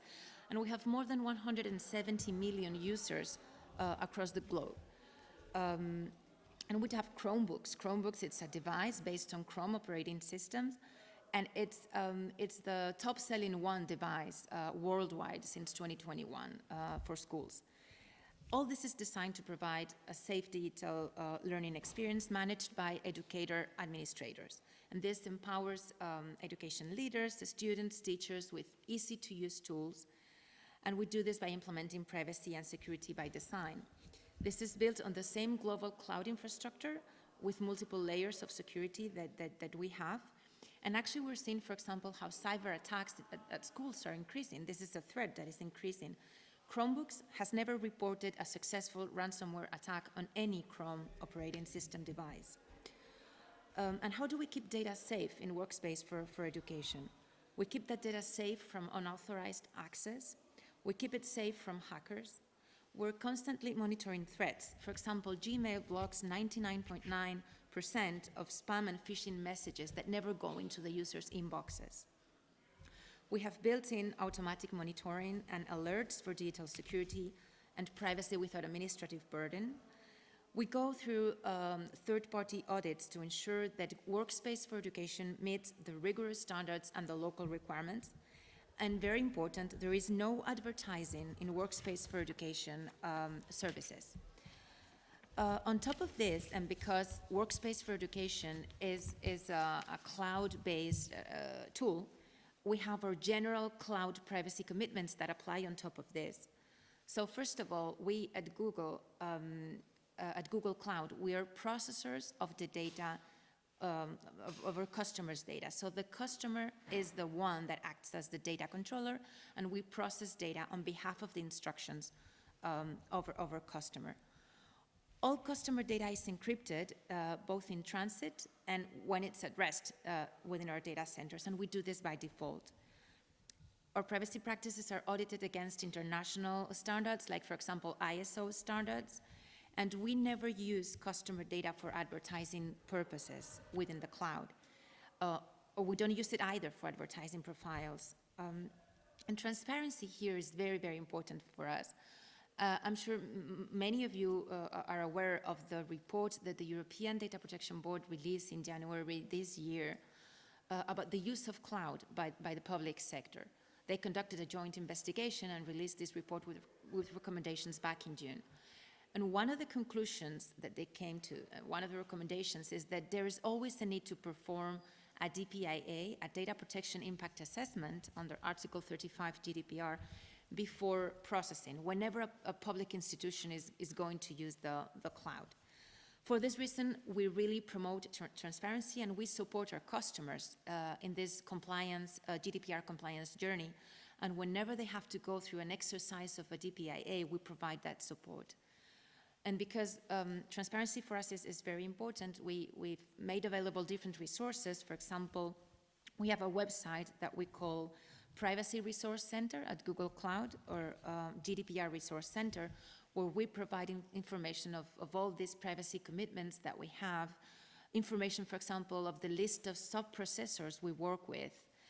And we do also have a specific site for data protection impact assessment, a DPIA resource site. Because what we're facing in reality is that when we have a customer that is going through the exercise of conducting a DPIA, in many occasions, that entity that is the data controller does not have the needed knowledge in terms of knowledge about the technology, about how our services operate. So we're fully committed in this, providing the support to them, and we make available these resources to help them conduct a DPIA successfully. And I wanted to bring here an example of success we've recently had in a DPIA. The Dutch government, the Ministry of Education and Ministry of Justice of the Dutch government, conducted a data protection impact assessment on the use of Google Workspace for education and Google Workspace in general for the public sector. This was work that started 3 years ago because the Dutch government wanted to diversify their cloud choice and work with different cloud providers at a time. And we provided this support for over 3 years. This required a lot of effort, engineering work, and it ended up successfully in July this past July, the Ministry of Education affirmed to the Dutch Parliament that Google had committed, had delivered the commitments we commit to as part of this DPIA. We committed to make some enhancements and improvements on transparency, and this was a successful exercise of a DPIA. I think I'll stop it here, but before I close, I just wanted to close with what I started with, by emphasizing the benefits and opportunities that technology can bring for improving the learning experience in schools, and how we get it right, and we offer this learning experience in a secure and safe mode. Thank you very much. Thank you, Maria.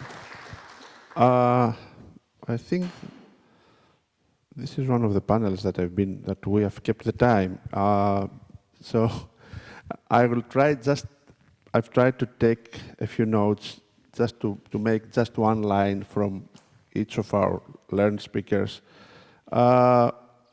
Before I start, I've got a colleague at the University of Athens. They are with the medical school. They have got a laboratory concerning addiction to the internet and things like that. One of the results that they have is that children do not read anything more than the length of the screen of the mobile phone.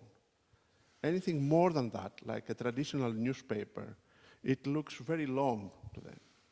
So the source of information nowadays, it comes from the mobile device, from the small device, the tablet or the mobile phone. We have to live with that. Susanna first started with the risks and the rights, and she mentioned also the negative online experiences. I will stay with one thing, that restriction will have negative impact. When I was young, my mother wouldn't allow me to watch the television. We had in one of these old black and white, very big boxes, you know, with no remote control. And we were fighting who is going to change the channel and things like that. Why? Because the source of information was somewhere else. I had to study my books, the school books, you know. But nowadays, information comes from the same device, from the same source. So we have to stay with that. Imposing restriction means that we are going to restrict children from information. How can I restrict my children? I've got 3. From the information. Today in Athens we had a very strong rain and they didn't go to school. And all the materials the school has sent all the materials and everything to their mobile phones. So we have to realize the situation, we have to realize where we stand, and, you know, bottom line, that it will have negative effects. Vinicius came with the sort of, this question, I think, was the critical element, if education can be faster than legislation. We have this cliche, you know, that legislation, me being a lawyer, that legislation is always trying to catch up with technology, and this is the case. But I think if we have the combination that Vinicius has proposed between education, technology, and legislation, then we can end up with some sort of better results, in the sense that, okay, we can repeat this rapid development of technology and rapid development of technology as many times as you want, but this is the story of our lives, I mean, from now on. Tito and Cristiane, first of all, I'm making, because I'm very fond of football, when I go to another country, I'm always asking the taxi drivers about their favorite team. Let me warn your son-in-law that all of the taxi drivers here in Lisbon are Benfica, and they are waiting for Porto on Friday evening. Okay. Yeah, I know. I'm just warning. So, yes, ownership from the years of 3 to 4. Most children, they have it is also the statistics that you have shown to us that they start from a very young age, not only to have a device, but to participate in this thing. I will stay with what it said, because me being also a member of the Greek Gambling Committee, we have a problem there with what you mentioned. The limit between a legitimate online game and this addiction to cards and everything is very, very vague. Because if it is normal gambling, then it falls within the regulations of gambling. If it is a sort of game, it's one of these televised games, you know, that you win something. But the critical element is what you said, it's addiction. We have kids that they get addicted to this sort of game. And you think, okay, it's nothing, it's cards and so on. But they make you play and play and play. And bet, yes. And all the things that you mentioned about surveillance of advertising and things like that. Final word from what came out from Maria. I mean, we should not see, and I'm of that opinion also in many of my writings and so on, and we had this discussion in the previous session we have for the chair concerning artificial intelligence, that technology is not a threat per se. For example, Maria said that they are using artificial intelligence to identify harmful events. There we have a good use of technology. So we should not see as technology beforehand as a threat and start all this, you know, demonizing the means to achieve something. And Yeah, what Maria also said, this collaboration between public and private sectors, it's very useful. And also regarding the tool, the basic tool, me being a lawyer dealing a lot with the GDPR, we always have this data protection impact assessment studies. It's a good thing that you have it out there because the impact assessment is one of the critical tools in the AI regulation, the new regulation, is one of the main elements to identify risk. So we should look more into that tool in the near future. I think that summarizes our panel. It was, I think, a very useful and fruitful discussion. And thanks to the university here and the organizers and Graça for everything. Thank you all for being here.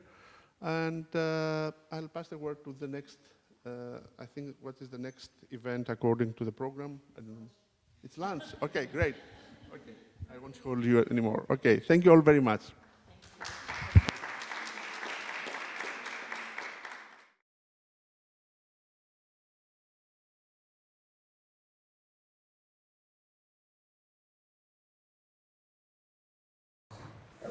We're ready to restart again after lunch.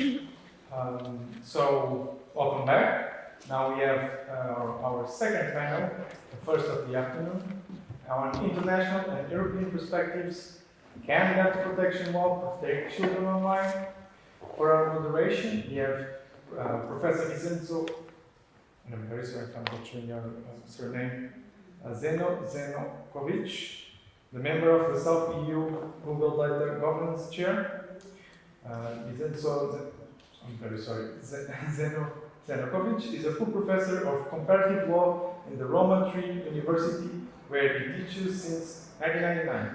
Previously, he taught in the University of Genoa, Sassari, and Cagliari. He graduated in political science and law at Rome, La Sapienza, and has held courses in many US, British, and European universities. He's an author and editor of over 15 volumes, which range from private law topics, from personality rights, contracts, torts, to new technologies, transport, and regulatory law, the general issues of comparative legal systems. And from 2013 to 2021, has been the chairman of the Italian Association of Comparative Law. For our speakers, we start with Emma Day. Emma is a human rights lawyer specializing in children's rights and technology, and is a co-founder and CEO of Asia and North America at Legal Legality. She holds an LLM in International Human Rights Law from the University of London, 2006, and a second LLM in Law and Technology from UC Berkeley, where she is a Fulbright scholar. She was a Fulbright scholar in 2019-2020. She qualified as a lawyer in Canada in 2010 and has been working on human rights issues for more than 20 years and has lived for 5 of those years in Eastern Africa and 6 years in Southeast Asia.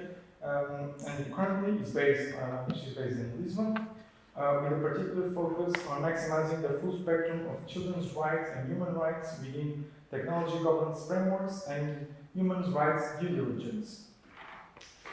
Emma is a non-resident fellow at the Atlantic Council DFR Lab, an alumna from the Berkman Klein Center for Internet and Society at Harvard, and part of the European Data Protection Board support pool of experts. Giovanni Saavedra, I'm very sorry with his name. Saavedra. Sorry? Saavedra. He's an experienced lawyer and professor with a demonstrated history of working in the legal services, skilled in compliance, data protection law, corporate investigations, and white-collar crime. With a strong entrepreneurship professional with 2 PhDs in law and philosophy from Johann Wolfgang Goethe University Frankfurt am Main. Next, we have Professor Faye Jones, a clinical professor of law at the University of Illinois Urbana-Champaign, where she teaches privacy and cybersecurity law and directs the Center for Legal Research. Professor Jones also served in the U.S. Navy Judge judge at the General's Court. She earned the Navy Achievement Medal for Leadership as a commanding officer in VTU Law 22/7 and retired with the rank of commander. She's admitted to practice in Florida and before the U.S. Court of Appeals for the Armed Forces.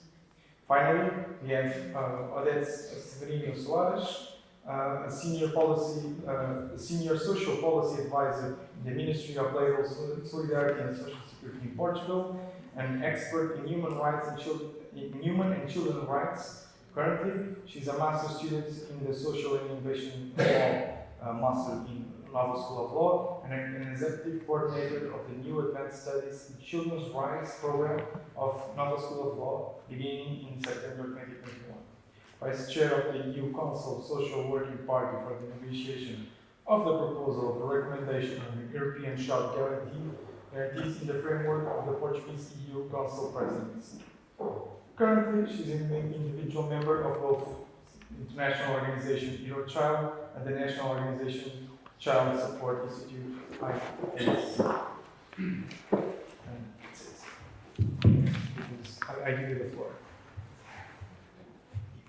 Grazie. In primo luogo voglio ringraziare, mi scuso se non posso parlare nella bellissima lingua di Camões, Pessoa e Saramago, ma volevo ringraziare l'Università de Nova de Lisboa e la professoressa Maria Graça Canto Moniz per l'invito e l'organizzazione di questo convegno. I'll now switch to English. We have, as you see, we have a rather rich panel, and we have agreed that we will follow the program. And so, first speaker is Emma Day, who will be speaking on, I apologize. I had written, yes, but I had written your topic, but somehow I must have lost it somewhere. And so you have to present it yourself. I apologize. I copied it somewhere, but it's got lost in the meantime. That's okay. Thank you. Can I start? Yes, sure. So, hi everybody, thank you so much to the organisers for inviting me here, and especially to Emmeline for all the organisation. It's really great to be here. I live in Lisbon, but I work quite globally, so it's nice to be able to participate in a more Southern European conversation today. The topic of my mystery presentation is can data protection law protect children online? And so I think I want to take a child rights-based approach to answering this question. So next slide, please. Sorry about the graphic on here. I'm not sure what happened there.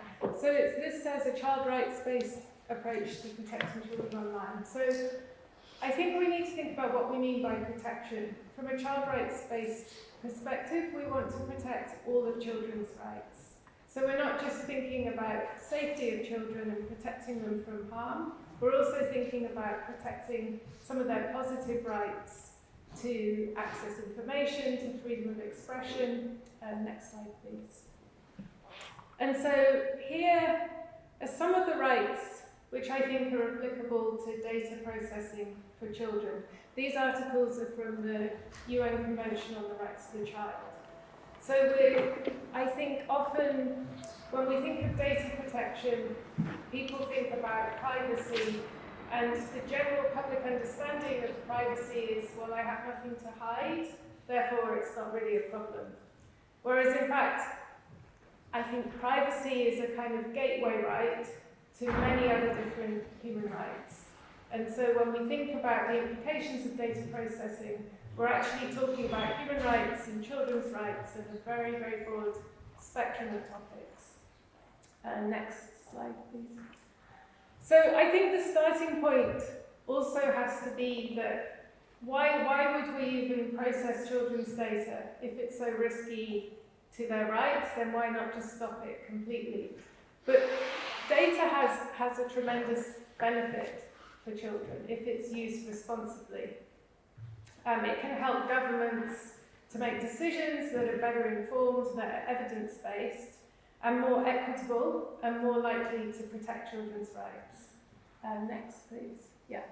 So, effective use of data can help governments, but also civil society, to track results for children, to shape those results with better insights, to see what's working, what's not working, which children are thriving and which children are being left behind.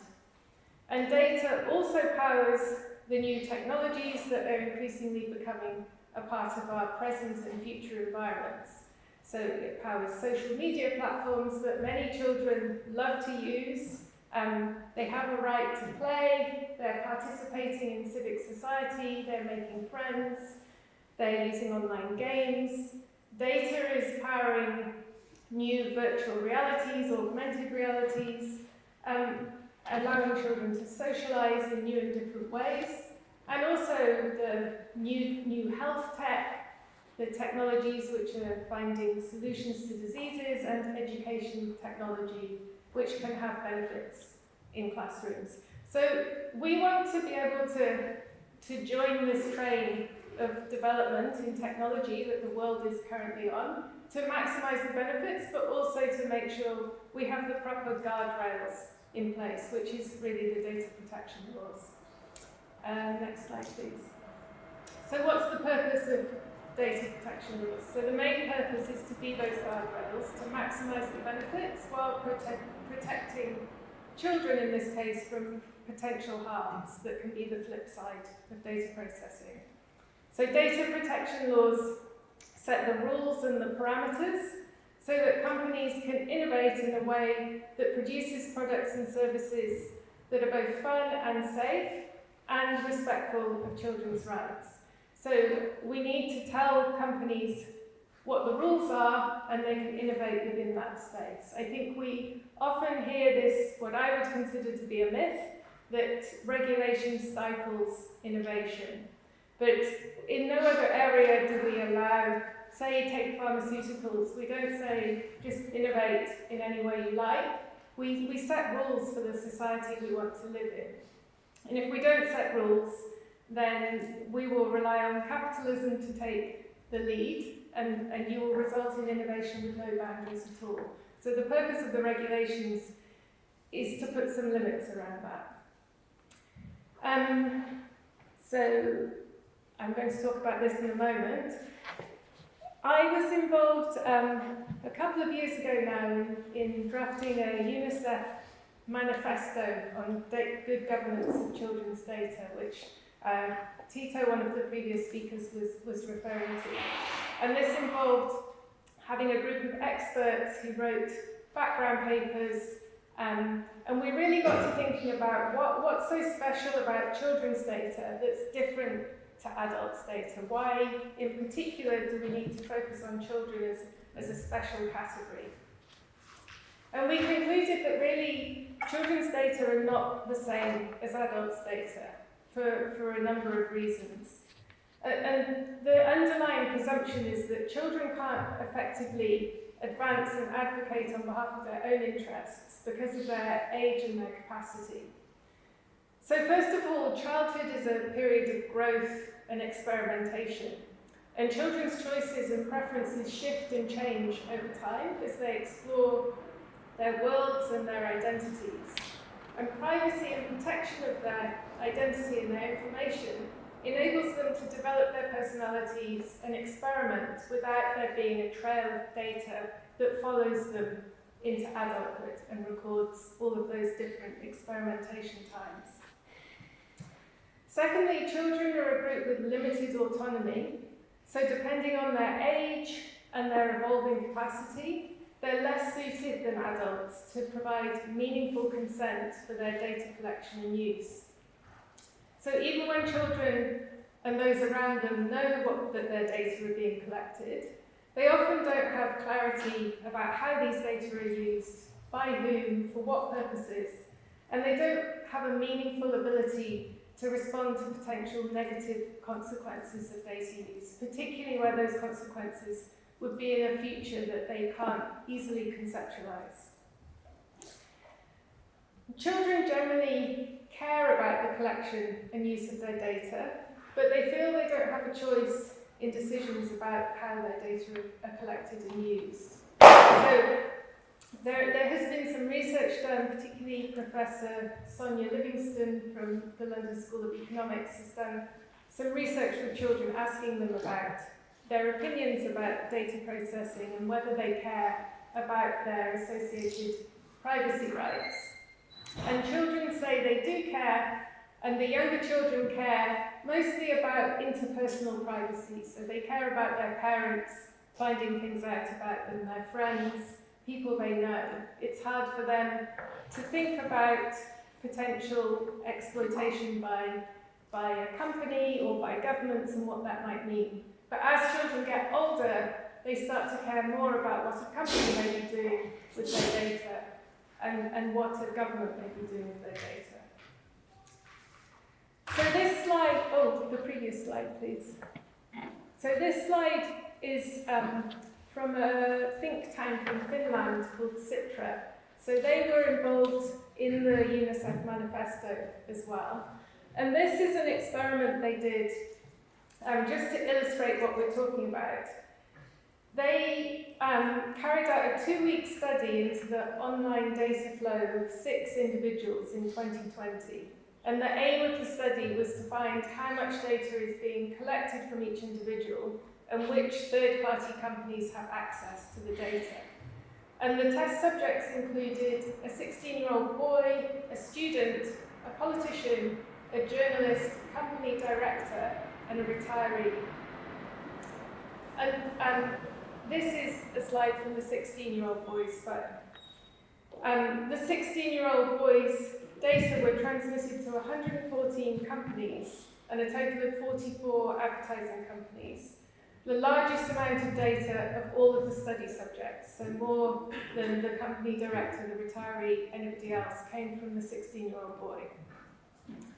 The actual number of websites using advertising technology was likely much higher, considering that not all of the packets of data sent to advertising servers provided reference values indicating the website to which the request was related. So this is likely an underestimate of how much their data was being shared.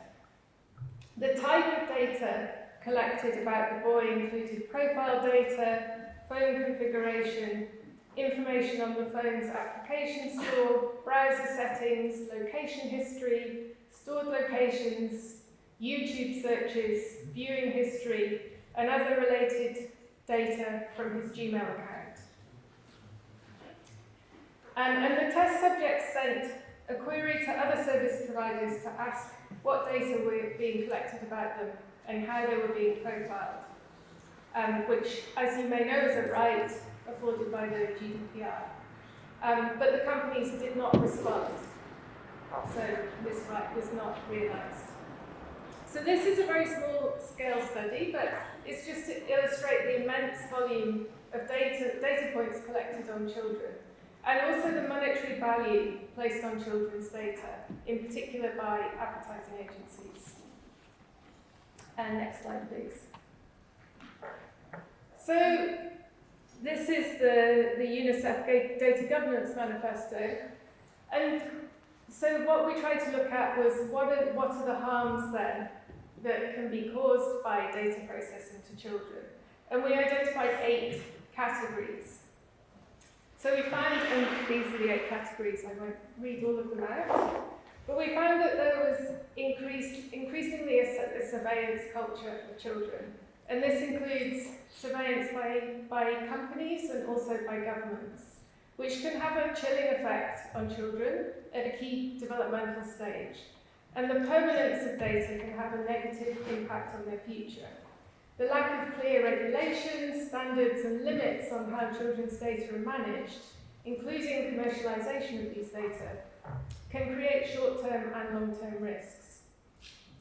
As you know, and this manifesto was written in 2020, and since then artificial intelligence has developed even further. But at the time, we also identified that AI is increasingly used to make critical decisions for children. So this can be things like allocation of welfare benefits or where schools should be built. And when these systems use biased data sets, discrimination can result. So as an example, I am from the UK, and during COVID, the government decided to use AI to predict children's exam results. And they did this using a statistically accurate data set based on where children lived in the UK. And this reproduced exactly the same patterns of inequality that are true, that it's likely that this would be the result, that you're going to do better in your exams if you come from a more privileged part of the country. But the children in the less privileged part of the country did not have the opportunity then to try to sit those exams. And this was then repealed because it was not, it did not comply actually with human rights law. But this is the kind of result you can get from biased data sets, and data sets that reflect already inequalities that exist in society that can just be replicated if we feed them into AI.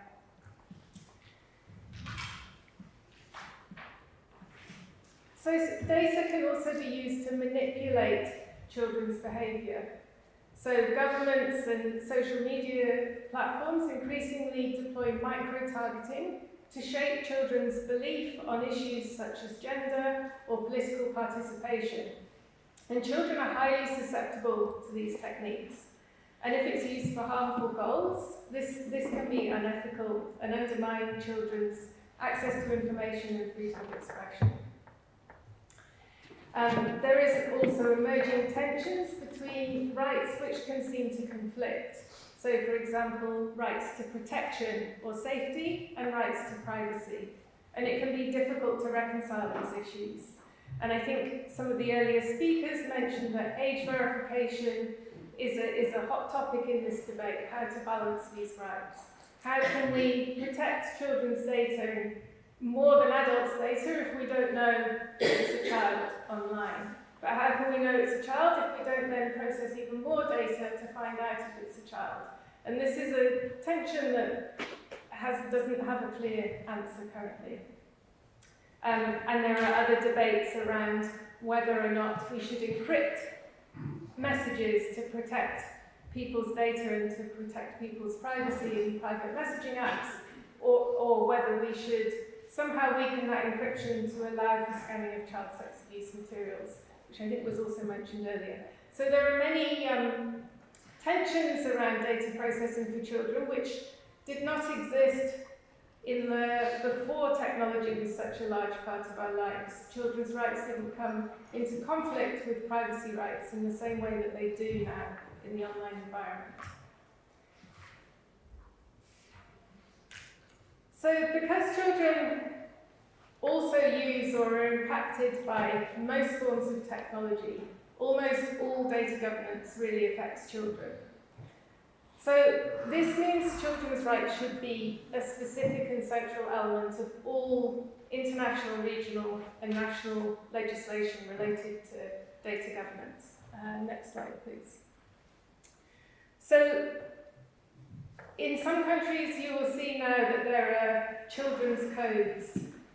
So for example, in the UK, in Ireland, in France, in Sweden, in the Netherlands, they've developed codes which are to implement the GDPR for children. And they have, in the UK, it's a statutory code, so it has a little bit more force of law. In some countries, they're voluntary codes. But they are supposed to be a guidance for the private sector and also a guidance for regulators in how the GDPR should be implemented for children. I don't believe that Portugal has one currently, and I don't know if one is planned for Portugal. But at an EU level, there is currently in development an EU Code of Conduct on age-appropriate design, which will include aspects of the GDPR for children and also things like privacy by design and safety by design. That's going to be a voluntary code, so we'll see how enforceable it is, but I think it's anyway helpful to have some guidance of how we read children's rights into these regulations that didn't really integrate children's rights into them in the first instance. And so governments, companies and civil society need to implement these norms and standards, even when we have them in place, whether they're regulations or codes of conduct or standards.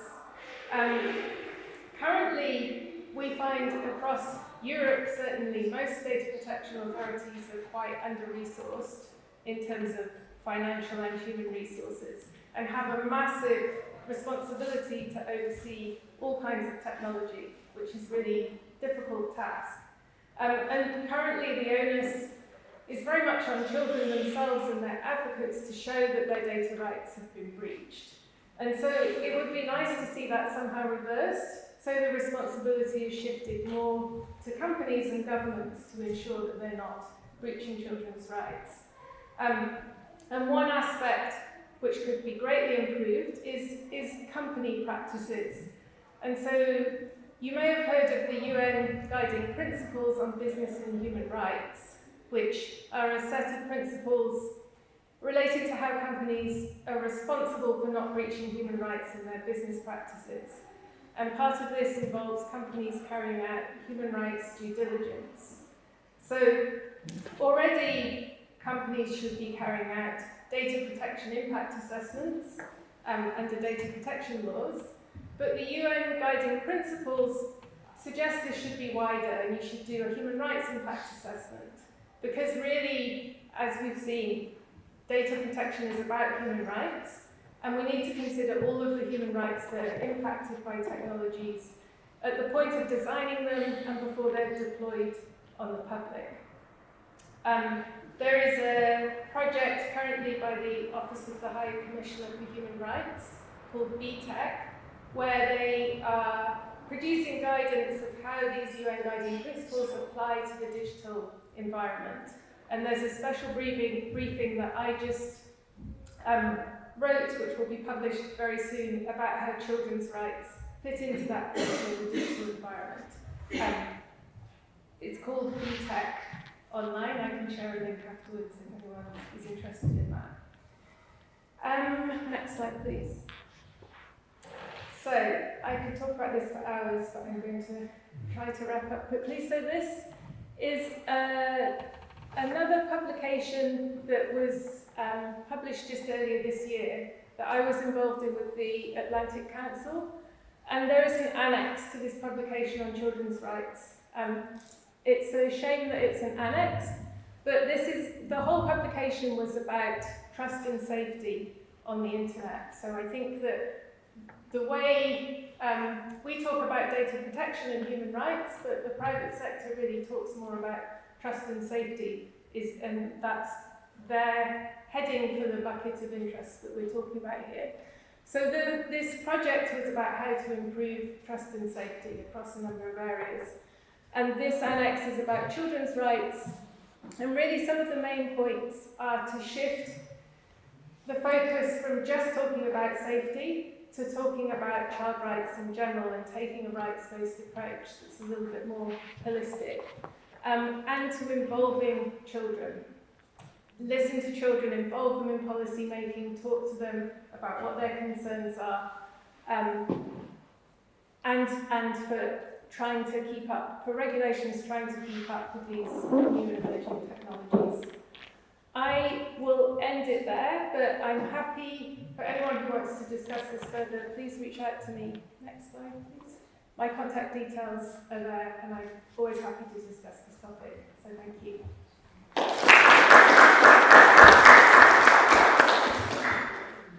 Thanks to Annabelle. Now the floor is to Giovanni Saavedra, who's going to give us the Brazilian perspective. Thank you.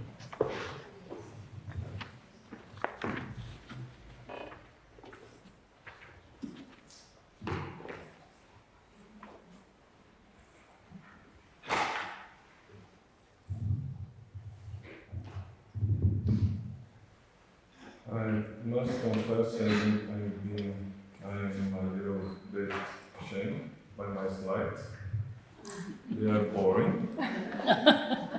Since we saw this morning and this afternoon, there are big slides, amazing slides, beautiful slides, dynamic slides, and mine are terrible, traditional, and boring.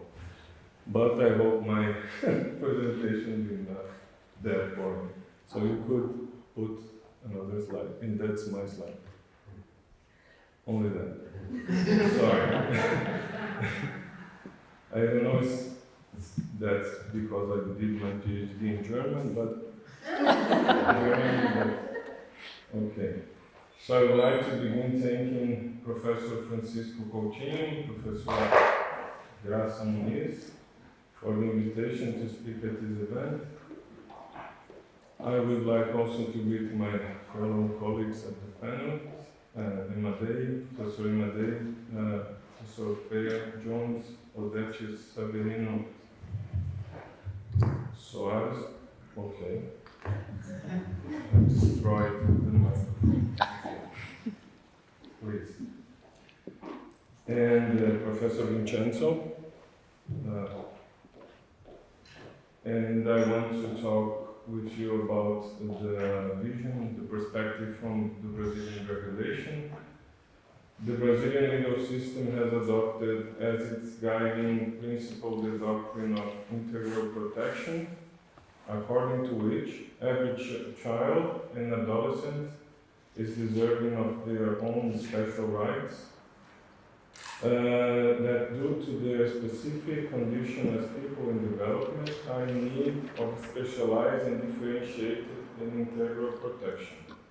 And of course, when we have this principle, we need a fundamental right of privacy is in our constitution and is applied also for children and adolescents. We have also a Brazilian law for data protection, and this law has a scope, a specific scope for child data protection in the digital environment. And the first task of any legislation to be effective involves, of course, determining its scope of protection.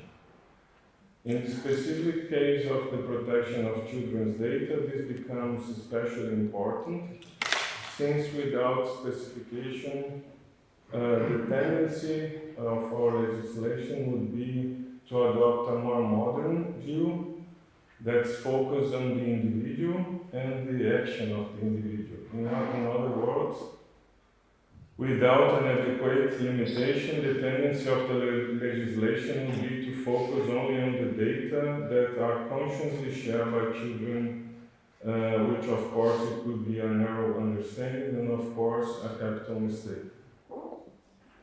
Personal information of children and adolescents is not necessarily restricted to those that they consciously share, but also covers those that can be obtained from their activities in the digital environment, or even from the exposure that their parents and friends may make of the data of this group.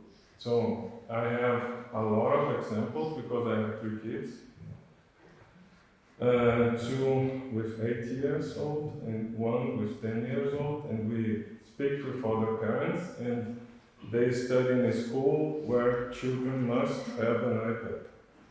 So they need to have an iPad. They almost don't use paper anymore. They learn to write, of course, but they use iPads since 10 years old. And there is a lot of experiences that are challenging because I studied this subject, so I thought, well, what could we do now? They need to use an iPad, how can I protect them? So I start to think about parenting control. And we have a lot of challenges because they need this instrument to learn, but I need to protect them. So I have this parenting control. One of them is they are not allowed to download apps and software in general. But when he's at school, Then he starts to writing me down in Discord. They don't use WhatsApp, they use Discord. Papa, I need to download an app for my school, and I'm not allowed to do that. So there is a lot of challenging in this area. One side is, of course, they need instruments to do that. The other side is there are risks. So some parents and colleagues and parents and friends of us start to do to allow the kids to have their user in their iPads. So that is not the best way to do it, because they have an adult user, so they can do everything. And I start to talk to them, yeah, you can do that. But actually, they allow the kids to use that. So last week we are speaking about that, and they say, "Oh, I needed to pay 2,000 reais because my kid used that in Fortnite because he was using the adult user, so it was attached to his credit card and so on." So an important challenge is the issue of protection also of the unborn, as was said in the previous panel, because nowadays there are applications developed also for pregnant women which already collect data from individuals even before they are born. There is also a need, we are speaking now about the scope of protection of our legislation, so the discussion in Brazilian was that there was a need for legislation to expand its scope of protection in order to protect children and adolescents from the phenomenon of data surveillance of children and from privacy risks such as a possible commercial exploitation, misuse of such data, profiling and discrimination of children and adolescents. The challenges we have is, of course, that children and adolescents, especially in the youngest, are not sufficiently literate or able to understand the implications of the digital environment, especially with regard to privacy and the use of personal data. Even adults, as I already said, do not have a fully understanding of what is done with their data, or not understand what, in fact, they are authorizing or consenting to. In many situations, parents or legal guardians do not have adequate technological knowledge, or most likely have less experience than children and adolescents. My children learned at school how to edit films. So I was at the company and I was discussing with my marketing department, and they said, that is difficult to do. And I told them, okay, now I will show you a video my 8-year daughter did in 5 seconds. Okay. In 10 minutes it's done. So they have a lot of information about technological instruments and more than need in some cases. But for these reasons, in many cases, the terms of use of digital platforms are accepted without being read. Thus, parents consent to the collection of data from children and adolescents in the same way that they consent to the collection of their own data, without understanding the real purpose and use of this data. So, this was the background discussion in Brazil about this specific topic, and now we have a general law on data protection that's since 2018, that provides for a specific session for the processing of personal data of children and adolescents. In line with the national and international legal normative framework, we have an Article 14, that explains that the processing processing of the data of these holders must be carried out in their best interest under the terms of the pertinent legislation. So this article generates in Brazil a debate of three models of protection of children and adolescents: the consent-based model, the sensitive data model, and the multifactorial model. These are names I gave to these standards, but the discussion are in these three directions. The first one, and it's very, is debated for a long time, for those who study digital law, is this idea of centering all the protection of individuals in consent. So I think everybody thinks, no, now we need consents from everyone to do data treatment. The idea that the consent protects more the individual than other models. But in Brazil, we start with this discussion, and then we face a lot of challenges in thinking that way. So the discussion shifts for the two other models I will present for you now. But before I present the other models, I want to discuss with you the consent-based model and the challenges of these models. The consent-based model has a principle that the child and the adolescent will be better protected if it's treated as the only legal hypothesis applicable to the processing of personal data of children, and that will be the specific and highlighted consent, given at least by one of the parents or by one of the legal guardian. For this model, the consent of the parent or guardian would be waived only in the case of data collection to contact the parents or the legal guardian, or for their protection, and in no case could the data be passed on to the third party without the consent in question. So, the first model in Brazilian was, if you want to use data from children, you need the consent of their parents. So that was the idea.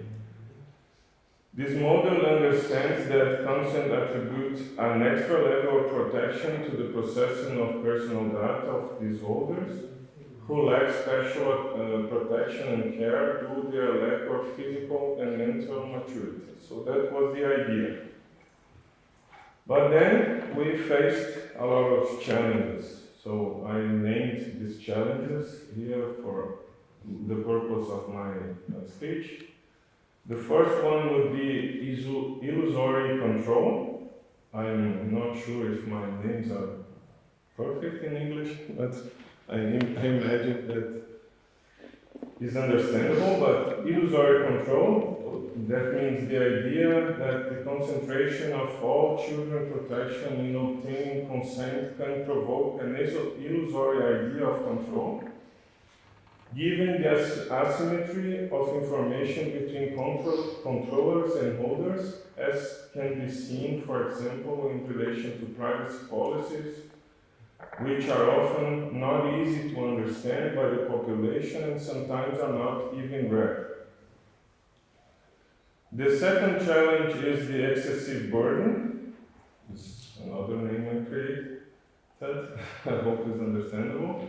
But the restriction to this legal hypothesis could result in the attribution of an excessive burden to the parents, as if they were the only ones responsible for assessing whether the data processing is in the best interest of the child. So I have a personal experience also on that. My sons and daughter needed to use Minecraft for school. But I was not convinced that the use of Minecraft was secure enough. So I spent 3 days, Friday, Saturday, and Sunday, studying the servers, how they work and stuff. and I organized the Minecraft in a way they can use that in a proper way. But there was 3 days only for Minecraft. So imagine if I start to do that for Fortnite, for all the FIFA. I know all these names because my kids play, of course. I don't like it, I'm a grown-up. But anyway, it's very difficult to manage all this information, even for those who work in the field. Consent fatigue is another challenge. The model can also lead to the so-called consent fatigue due to the constant requests that would be made to the children's guardians, which reinforce the questioning of the effectiveness of parental consent as the only legal hypothesis applicable to the processing of personal data in these cases, and especially as an adequate mechanism to ensure, in any case, the protection of the principle of the best interest. We have also another challenge is that the threats can come from our own family, from the parents themselves. Threats to children's privacy can also arise from children's own activities and the activities of family members, peers, or others. For example, by fathers and mothers who share photographs online, or by a stranger who shares information about a child. For instance, there is babysitting, also in my house, because I and my wife work. So we need to give her a little course about digital environment, because she thought it was beautiful to take pictures from our kids and public online. So we start saying, no, you are not allowed to do that. So we don't do that. So please do not do that. So we are exposed to risks we not always are aware about. The fifth risk would be digital exclusion. The model could bring difficulties or even prevent access by children or adolescents to the internet under equal conditions, and may promote digital exclusion.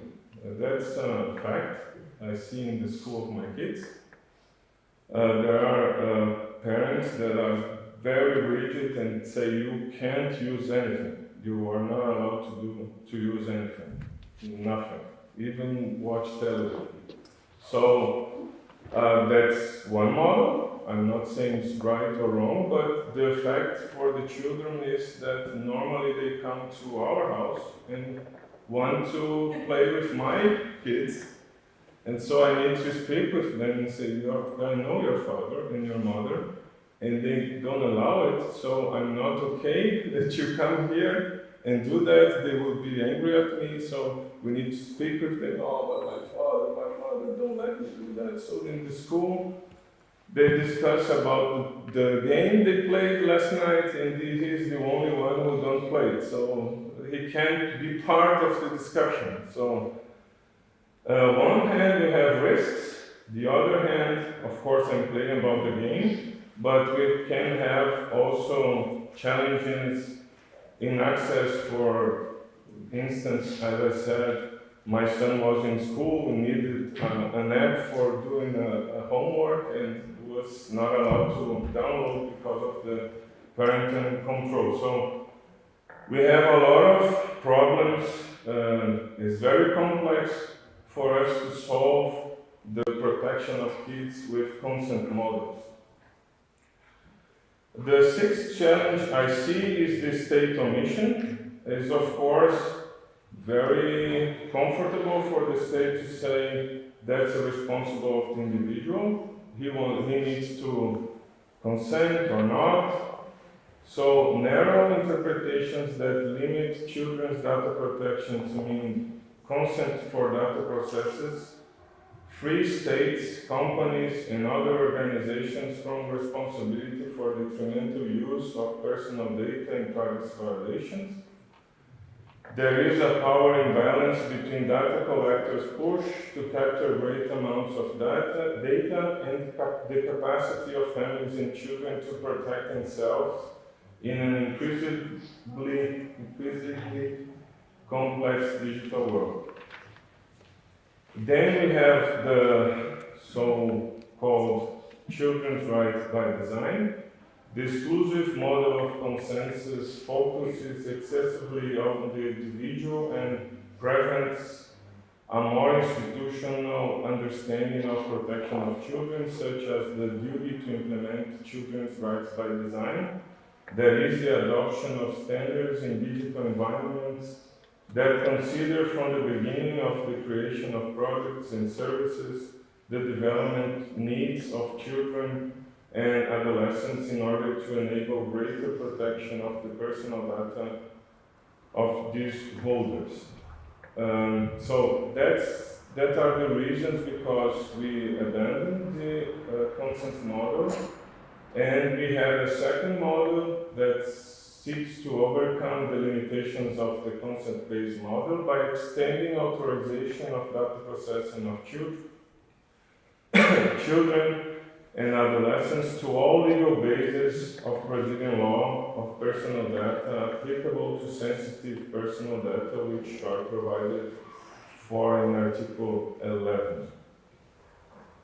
The equivalence between sensitive data and data of children and adolescents can make trivial situations of processing of personal data of these holders unfeasible, and even generate negative impacts on the rights of children and adolescents, violating the principle of the best interest. For example, when using the Wi-Fi network of our school, the personal data of children and adolescents may eventually be collected based on the legitimate interest of the controller, aiming at the safety of those students and the proper management of the school network, such as by preventing access to certain electronic pages, or by identifying a child who accesses a certain page at a specific time. According to the sensitive data model in Brazilian regulation, this type of weighting focusing on the best interest of the child would not be possible because the legal basis of legitimate interest does not apply to sensitive data in Brazilian law. Okay, sorry, I talked too much. If you go to the last part. Yeah, okay. So sorry, I thought it was in time. Sorry. So we come to the end then. We in Brazil today use a multifactorial model of privacy, and due to this model, the processing of personal data of children and adolescents be carried out on the basis of the legal hypothesis provided by Article 7, or in the case of sensitive data in Article 11 of our General Data Protection Law, and can be provided provided that their best interest is observed to be evaluated in the specific case under the terms of the Article 14 of the laws. That means we don't use only consent model, but we allow the organizations, public and private, to make this evaluation in every case. And of course, they need to do data protection impact assessment and stuff. I would speak more if I had time, but in order to be in time and to respect the rights of my colleagues, I'm sorry. I will stop here. I apologize, but no. You're right. The moderator has this is the watchdog of time. So the next speaker is Pat Jones from the University of Illinois. The floor is yours. And Professor Jones will give us the US perspective.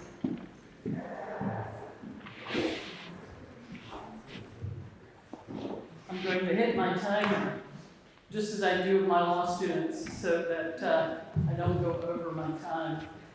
They always give me a hard time if I do. We learned earlier from our colleague, Professor Graça, that children live online. This struck a chord with me because they do indeed live online. Some years ago, John Palfrey wrote a book called Born Digital, in which Palfrey posited without much evidence that children and teenagers, young people in general, are online and that they're sophisticated, they understand, they can navigate, they can do things that we olders can't do. And I think Palfrey's premise can be challenged. They were behaviorally sophisticated. They could navigate, they could use things, but they might not be cognitively sophisticated. And so I want to talk about US law starting in 1998. You can go to the next slide, please. I began teaching in 1998 in cyber law in general, and at that time privacy was not really much of a topic. People were more concerned, it was prior to the commercialization of the internet, and people were more concerned about whether it was secure to use a credit card online than they were thinking about children's privacy.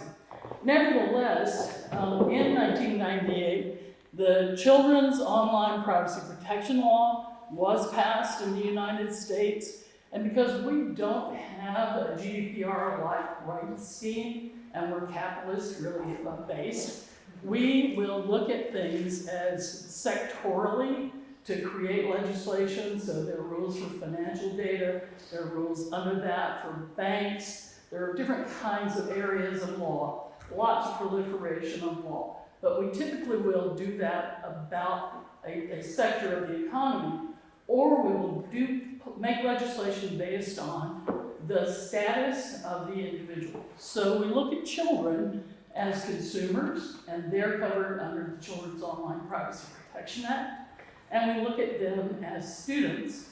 So they're in that under the Family Education Rights and Protection Act.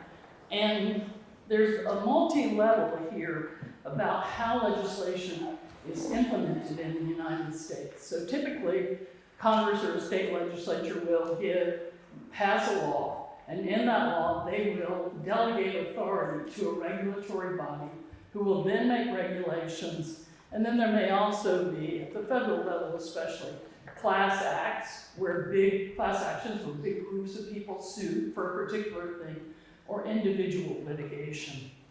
And so our emphasis has always been on compliance, not rights, if you will.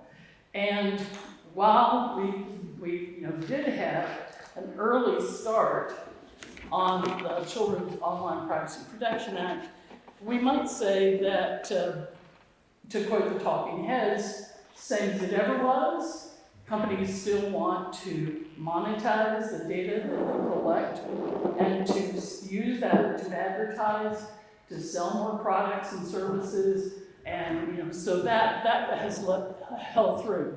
So here's an example of what I mean about how the Children's Online Privacy Protection Act is in tiers. First, the statute at the very top, and then the regulation in the Code of Federal Regulation, and then the Federal Trade Commission, which is the enforcement mechanism. This can be a slow process, and this is one of the challenges to protecting privacy in the United States, because, for example, with the Code of Federal Regulations, there's a requirement for notice and for there to be public hearings, so it can take a long time for regulation to pass.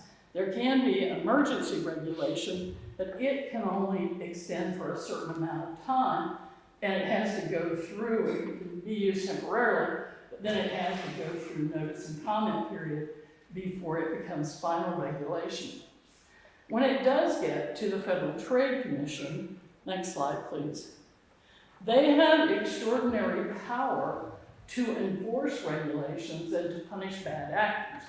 However, when I talk to the commercial lawyers, they talk about how their clients often say that some companies think of paying fines as the cost of doing business.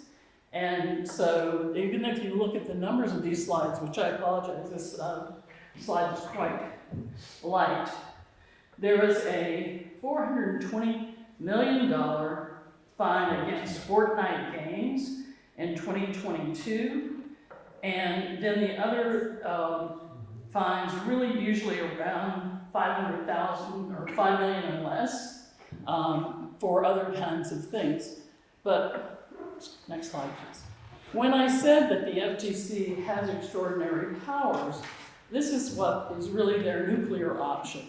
In a case against the company formerly known as Weight Watchers, they required that Weight Watchers International, and through its Curbo app, delete data, destroy algorithms that were using to manipulate that data, and to pay a monetary penalty. And so if we all around the world are imposing fines, hefty fines, requiring companies to give up intellectual property that they've developed, then the message may finally get through that children's rights have actually got teeth, that they're serious, that we will enforce them. Next slide, please. So the Family Educational Rights and Privacy Act, which was also passed contemporaneous with COPA, protects student privacy from primary grades through undergraduate and into graduate school as well. So our law students are covered by this as well. So if we have a law student who has a mental crisis, we don't send an email to the dean of students saying, this student needs some help in naming them. Instead, we say, we have an emergency, we need to talk to you, please call us. And then we'll tell the dean of students who it is. And how FERPA became sort of reinvigorated for elementary school, for primary school, is during COVID, when there was a great deal of interest in the fact that everything is online, all of the instruction is online. And I think because of that, for the first time, many parents, not like our sophisticated parent here in Brazil, realized how much time their children were online and how many different apps they were actually using. And that began to alarm people, and also began to alarm them that there was a lot of surveillance going on about their children. And they questioned whether or not all this software use was actually perfect for school, or if it was people merely jumping on the bandwagon because we had this emergency of the pandemic. Our law students got up in arms because a company named Proteção the university was going to allow them to proctor exams. And that meant that exam taker could not get up and leave for the exam to shut down or to cut them out. And students really felt incensed by that. And I think that controversy sort of bled over also into parents understanding that their children were being sort of monitored and surveilled in the same way. Next slide. So now, children's privacy is a very, very hot topic in the United States, and there are a number of different legislations that legislation is proposed, and more is sure to follow.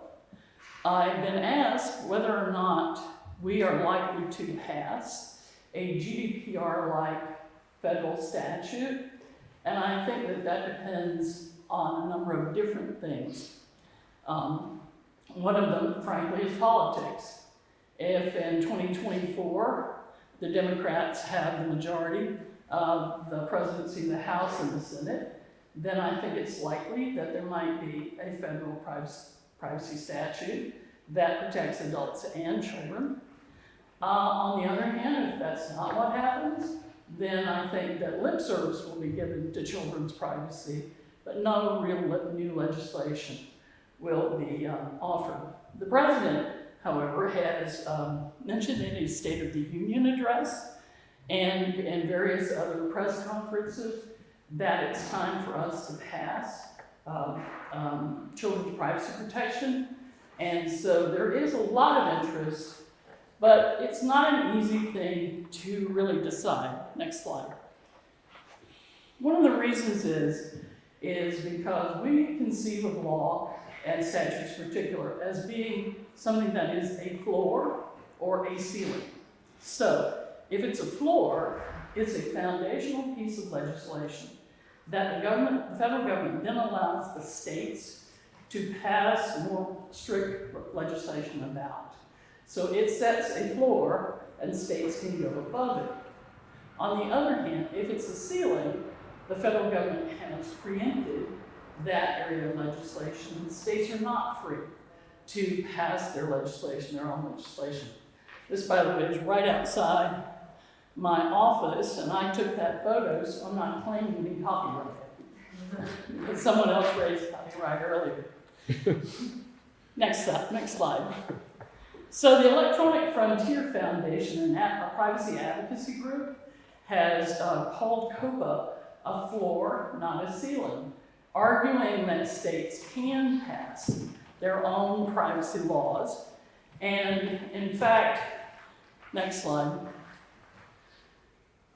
the attorney generals in individual states who are the enforcement officer for privacy legislation at the state level have said also that they want to ensure if any federal privacy legislation is passed, that it sets a floor and doesn't restrict them from passing their own legislation and regulations and having their own compliance groups. So if you look at state attorney generals, consumer protection falls under them, and they're the enforcement for that. And then rights don't typically fall under them, but there may be instances where they do that too.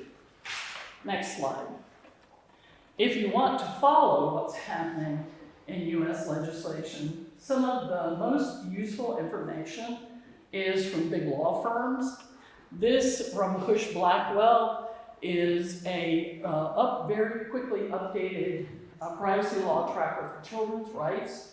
And if you want to follow statutes that are influential or states that are influential, I would start with California and then look at Colorado, Virginia, and Connecticut, because all of them have passed GDPR-like laws where they're really trying to protect rights and not only use compliance as a proxy for rights. And in California's case in particular, they've created their own data privacy agency that the Attorney General is in charge of. And so they're using that to try to impose a kind of GDPR-like scheme on the people that are in California. Next slide. State legislation is forthcoming in a lot of different places. I posted these because Illinois is where I teach, and so I thought I would cover a little bit about Illinois, and also to look at California. California passed the Age Appropriate Design Code Act to further protect children's privacy, and it was based on the UK Code Design, Age Appropriate Code Design Act. However, when that came just before enforcement, next slide please. NetChoice, a trade association group that represents all the big high-tech companies, Google, Facebook, Meta, and similar ones, filed suit against the Attorney General, Rob Bonta, to prevent enforcement of the new statute. And they asked for a preliminary injunction, which a federal court issued. The Attorney General had argued businesses don't have a right to children's data. And in their brief, they said, the law did not violate companies' rights to First Amendment, since the law didn't regulate content, but only mandated action before businesses could act to restrict what content they made available and accessible by consumers. Secondly, that the law is not preempted by federal law because it doesn't conflict with existing federal law, that floor or ceiling concept again, and that an injunction would inflict irreparable harm upon California's ability to protect children. And it was in the public interest to actually advance the safety and protection of children. But what the federal court said about that is that we balance rights of interests, I would say rather, of corporations, the people who are covered by that choice, and the right of the state to take the action that it thinks is appropriate. And California's Age-Appropriate Co-Design Act said, the federal court at the U.S. District Court, Northern District, California, likely violates the First Amendment right to free speech of the corporations. In a kind of humorous way, a Texas law was also struck down where Texas wanted to require people who wanted to watch porn to verify that they were adults. And the federal court there said, by requiring adults to confirm their identity, shut down their First Amendment rights. So it's going to be a tricky needle to thread to get that right. But in COPA, the federal government has succeeded in avoiding First Amendment problems. And so I'm pretty sure that states will go back and try to redraft the law so that it complies and doesn't violate the First Amendment. And so there'll be a lot more legislation about this, I think. Next slide. Here's something from Illinois. Sometimes there are statutes passed that aren't specifically passed to protect children's rights, but they end up having that influence nevertheless. This case, the biometric is based on the Biometric Information Privacy Act.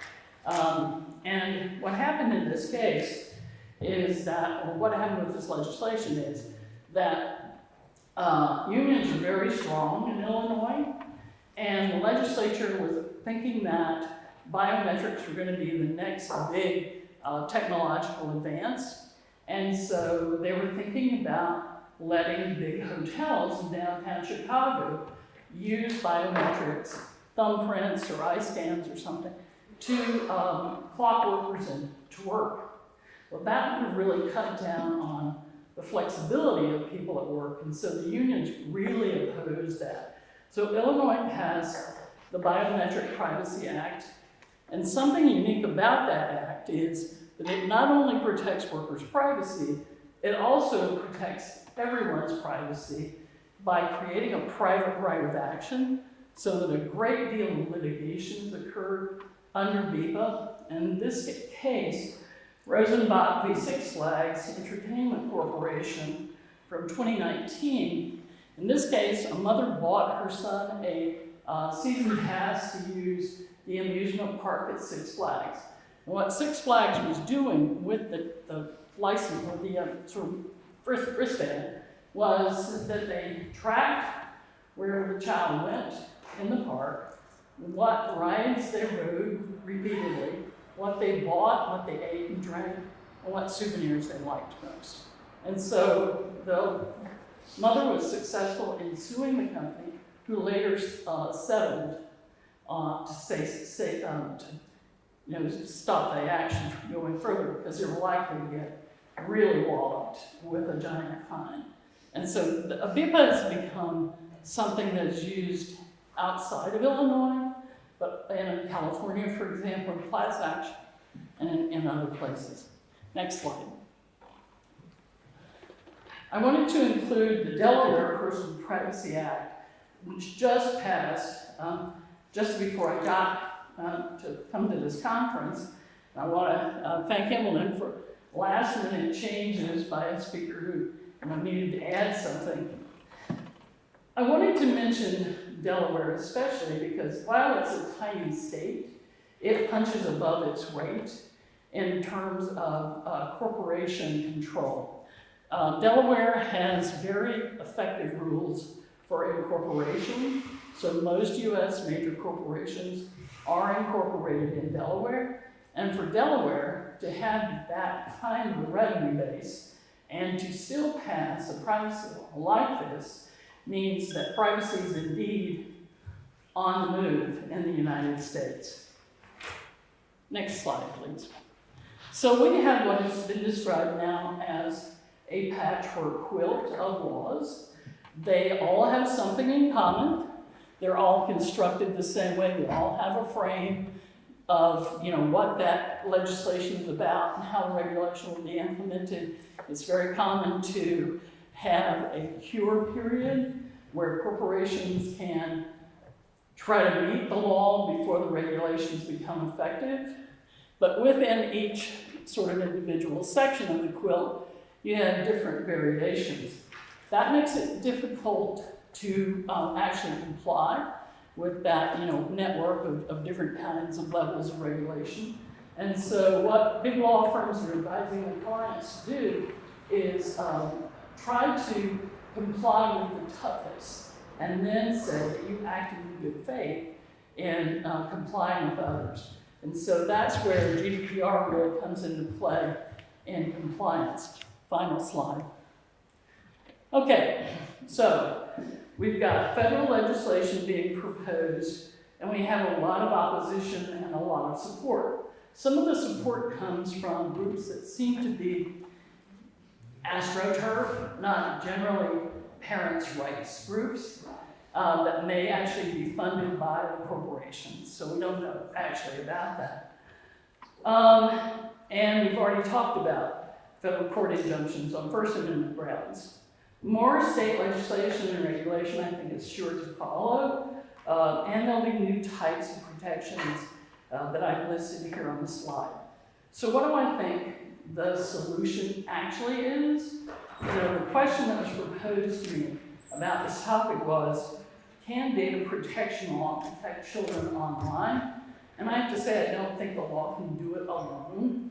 The suggestion of Tito and Christiane about the multi-layered attempt to meet different things, I think it's going to have to be part of it, because one of the weaknesses with parental control, for example, is sort of compassion fatigue, consent fatigue. Raina Kalinda, who's the chief privacy officer for LinkedIn, said that her husband is much more lenient with their children. She, on the other hand, will take Professor Saavedra's approach, read through everything before she approves. So it's that complicated for very sophisticated parents. What do we do to help, other kinds of parents? I think the opacity of terms of use also make it very difficult. The possibilities might be that AIs can help parse the terms of use and explain possibility. High-tech ethics codes, I think, might be a forthcoming development. Something I've always longed for and hoped for is a privacy revolution, where people began to understand, not only you and the audience, but wide populations, how much we stand to lose if we don't save our privacy and our children's privacy. Thanks to Professor Jones. Now the last speaker, let's say Dina Fries. Floor is yours.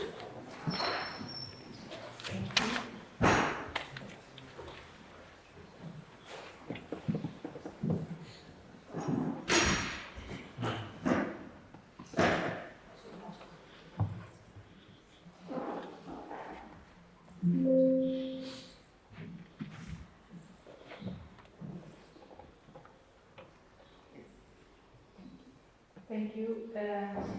I want to, first of all, I want to thank for the invitation. I want to thank Professor Graça Canto Moniz and Professor Francisco Pereira Coutinho, both were my teachers. So I want to thank them for the invitation and to thank Emily for organizing this panel. My presentation today will be on child data protection in the regulatory framework of European Union. I'm going to start, next slide. I'm going to start by telling you a little bit about how is the situation. I think in the morning you are already had this kind of picture or situation, but nevertheless I'm going to just quickly, I'm going to focus how is the situation in EU. So global estimates reveal that 1 in 3 children is an internet user, and that 1 in 3 internet users is under 18, and this situation got worse when we think about the coronavirus pandemic. Because children become used to spend more time online during the lockdown. So in the EU or in the European Union, most children use daily their smartphones, and almost twice as much as compared 10 years ago. It's amazing that the surveys tell us that they even believe that internet access is their right, and however, most of the time, what we see as the online environments they access were not originally designed for them, and younger children have no problem by getting through the EU age requirements, but put in place by digital services such as social media, which require an age of 30 years for their users. Also, studies carried out demonstrate that digital services do not use adequate age verification of parental consent methods.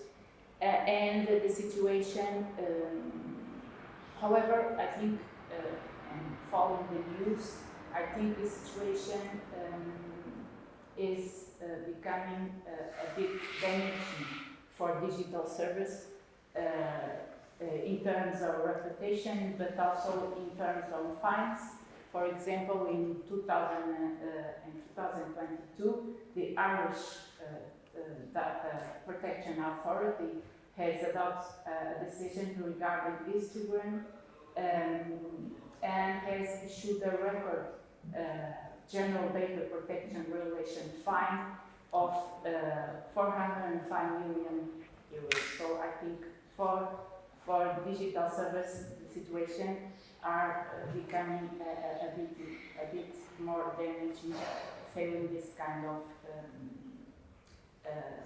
adequate age verification of parental consent methods. But my presentation is very linked to May, because I think the question that arises is at what extent children can exercise. The next slide, please. No, the previous. Yeah. The question that arises is that what extent children can exercise their right in today's increasingly digital society. We see, and May have presented very well this, a wide range of children's rights laid down in the United Nations Convention on the Rights of the Child is affected both positively and negatively, and especially the right of the child privacy laid down in the Article 16 of the UN Convention, and the right to privacy and the right to protection of personal data. What we see today, they are particularly under pressure. So this is an area of concern. Next slide. I'm not going to through the article 16 because May have already talk about it, but I just want to stress that the UN Convention on the Rights of the Child was adopted in 1989, at the time when the use of internet and digital service was not as widespread as it is today.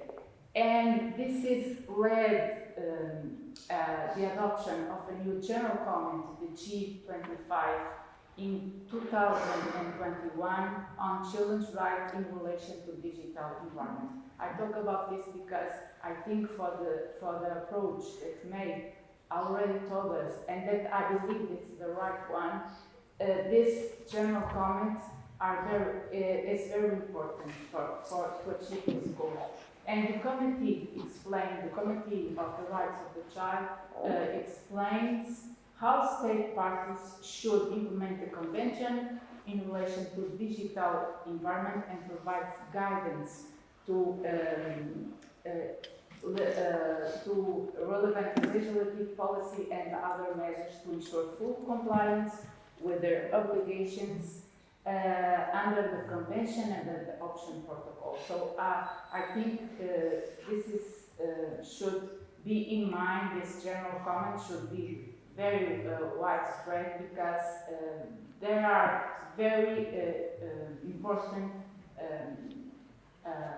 approach for this issue of right to privacy and the right to data protection in what concerns children's protection. The next slide. So today the main question that brings me here is how child data protection is protected and integrated in the regulatory framework of the European Union. In particular, but not exclusively, under the General Data Protection Regulation, which has entered into force in May 2018, and the GDPR is brought a new element. It incorporates special attention for the protection of children and their personal data. Next slide. I'm not going through the interpretation of conceptualization related to the relationship between privacy and data protection, which are not the same but very closely because it's other discussion.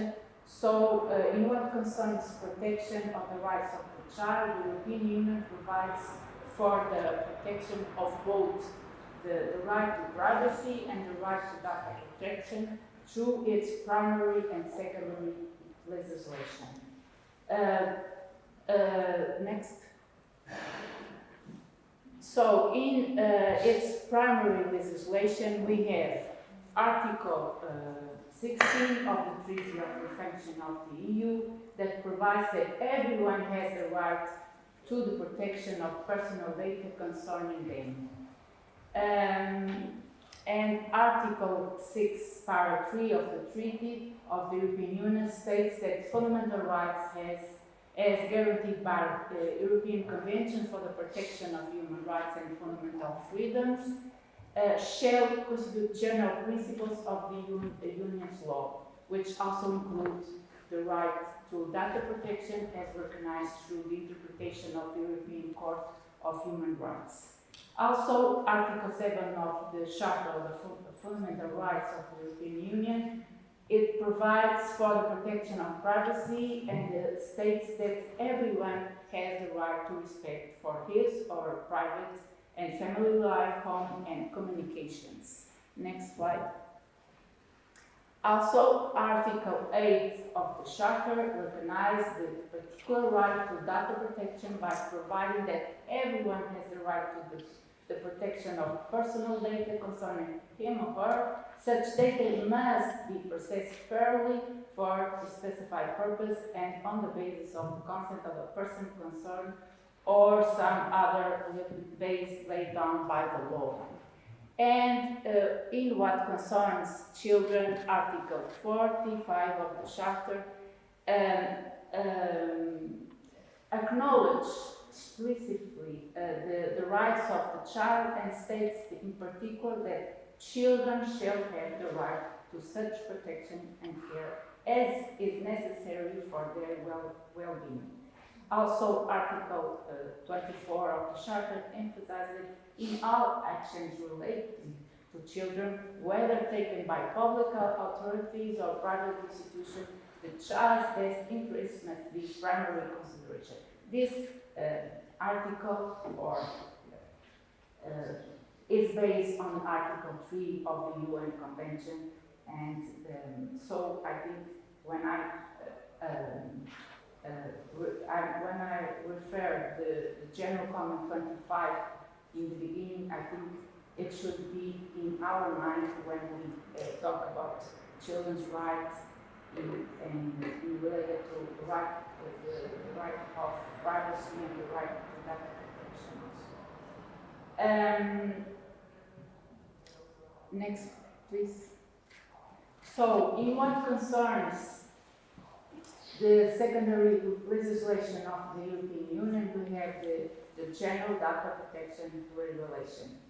It's the main piece of legislation regulating data protection in the European Union member states since May 2018. Unlike the former Data Protection Directive of 1995, the GDPR, or the General Data Protection Regulation, includes a number of provisions giving special attention for the protection of children and their personal data. Next, please. So, in the recital 38 of the GDPR, it recognizes that children merit specific protection with regard to their personal data, as they may be less aware of the risks, consequences, and safeguards concerned and their rights in relation to the processing of personal data. According to this recital, such specific protection is especially in relation to the collection of children's data for the purpose of marketing and profiling. Also, Article 8 of the GDPR provides or states critical conditions related to child's consent to process data in relation to information service being directly offered to him or her. Also, it states that processing child personal data is considered lawful only if the child is 16 or older. When the child is under 16, such processing is lawful only if and to the extent that consent is given or authorized by the holder of parental responsibility of the child. Next, please. So, EU member states law can provide for a lower age for those purposes, provide the lower age is not below 13 years old, and the majority of member states have fixed an age that is under 16 years old. However, social media platforms have limited possibilities to perform reliable age control checks. What we notice is that very often parental control on social platforms does not come by default. In other words, it needs to be activated. That said, children are often able to bypass age barriers easily.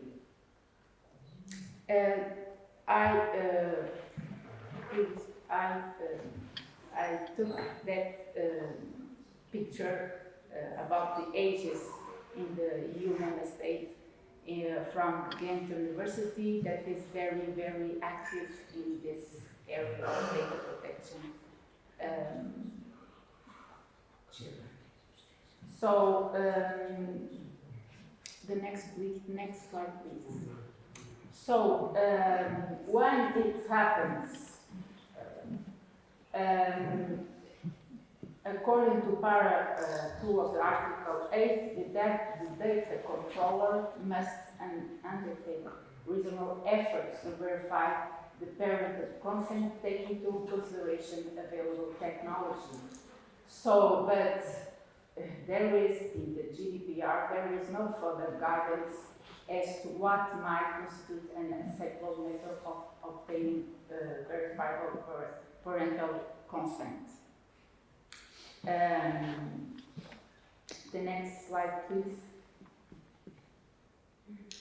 In Portuguese law, the Portuguese law reduced the age of child consent to 13. For children under than 13, a legal representative must provide consent, preferably using secure authentication. So, but the Portuguese law doesn't define the requirements for obtaining valid consent from children or impose any additional requirements or restrictions on processing personal data about children. Next, please. So I include a picture on social platforms related to measures to verify age, and I took the example, for example, in 2022, Instagram started testing a voting tool to ensure that users are as old as they say they are. It has also started using biometric technology for facial analysis in some cases. YouTube has launched a dedicated children app that introduced new data practice. Meta has created Master Kids in Facebook that allow children to connect with parent approval contacts only. TikTok does not have any age verification method, but MyBand counts after signing up. Twitter verifies parental consent requiring documentation. E-commerce sites selling health products and services such as gambling, alcohol, or pornography have a wide range of age verification methods. So I include some examples about the age verification. So next slide, please. So now we already know, take into account the research into the national legislation process in the European member states and the European Commission assessment of the application of the GDPR. There is a very fragmented framework across the EU member states, and this means that the intended harmonization has not been achieved, and children will be able to consent to data processing at a different age depending on the member state that they are living in. Also, in relation to the services that are offered to the EU. This leads to a legal uncertainty for the many companies offering information social service in different EU member states. What is puzzling when I studied the GDPR is, most surprising, is that GDPR does not define what a child is, which might seem like an important issue if you want to have this group for special treatment. Let me mention, next slide please, let me mention very briefly other provision of the GDPR related to children data protection. the protection of children's rights is strengthened in GDPR through the requirement to provide information to children in a concise, transparent, intelligent, and easily accessible form using clear and plain language. Also, the right to erase that is also available to children. Next slide, please. Also, a data protection impact assessments, recital 75 and article 35, which could be conducted when children's personal data is processed. Also, the drafting of codes of conduct, article 40, which may be used to reinforce children's rights by providing more specific protection when children's data is processed, and also the application of provision on data protection authorities text in what concerns to raise awareness, Article 57. The next, please. I want to mention very briefly, also because it's important for our discussion here today, other initiatives promoting child data protection in EU. Just briefly, because it's important. I want to mention the Audiovisual Media Service Directive, which requires the adoption of appropriate measures to protect children from online harmful content. Also the European Strategy for Better Internet for Children that seeks a comprehensive EU code of conduct on age appropriate, which is designed for 2024, and it will be built on the new rules of Digital Service Act and in line with the Audio-Visual Media Service Directive and the GDPR. Such code already exists in other parts of the world, such as the United Kingdom and in California, and it will follow more or less the experience from there. Just to quickly, the recently adopted Digital Service Act is an important first step for digital companies taking great responsibility for content that appears in their platforms, including content related to children. The Digital Service Act requires the shift removal of illegal online content such child sexual abuse material, illegal hate speech. And the next slide, just briefly, because I think Tito Moraes have already talked about this. It's about the new proposal of the European Commission to prevent and combat child sexual abuse online, which the proposal consists of 2 building blocks: imposition of obligation for online service providers to detect, report, remove, and block child sexual abuse material and their service, and also a very important thing, the establishment of an EU Center on Child Sexual Abuse as a decentralized agency. So this new regulation, when approved, I hope very soon, because the clock is running out. This new regulation will complement the Child Sexual Abuse Directive and repeal the regulation 2021 132, which now is the current regulation, and it provides for a temporary derogation from certain obligations under the Directive 58 related to e-privacy directive. Some conclusions, just to finish my presentation. Next, please. So, some conclusions. I want to say that data protection framework in European Union still leave considerable room for interpretation for partners processing data as regarding specific obligation to child processing data. This leaves an important task to data protection authorities, who should offer guidance for those public and private organizations, as well provide information to children and their parents.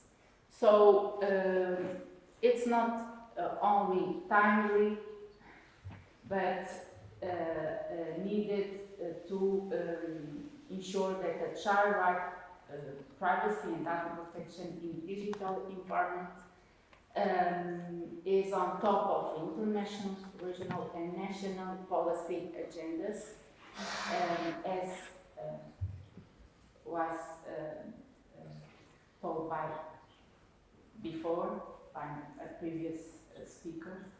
And it's true that measures that aim to protect children's privacy or the right to data protection very often are not aware of the consequences of the impact they could have into other rights, such as the development, participation, freedom of expression and association, and just to mention a few, which are very presented in the UN Convention. Therefore, and following what was said before, and so I mentioned in the beginning, I believe the right approach is the child rights-oriented approach. This entails that when adopting new legal or policy measure in the area of privacy and data protection, the impact thereof on children's rights is assessed, for instance, through a child rights assessment. An essential part of such assessment consists on consideration of the child's best interest and involving capacities of the child as prescribed by the UN Convention. And this is important, and this is very, very linked to the new UN General Comment 25 on the rights of the child in the digital environment. So, just to conclude, I believe that the adoption of the UN Convention Comment on Children's Rights in relation to digital environment, alongside with other important recommendations from the Council of Europe, it's not very well known, but I think this one is also very important, on guidelines to respect, protect and fulfill the rights of the child in digital environment, could provide an important contribution on a holistic child rights-oriented approach to data protection in regulatory framework in EU, but also globally. So, thank you for your attention.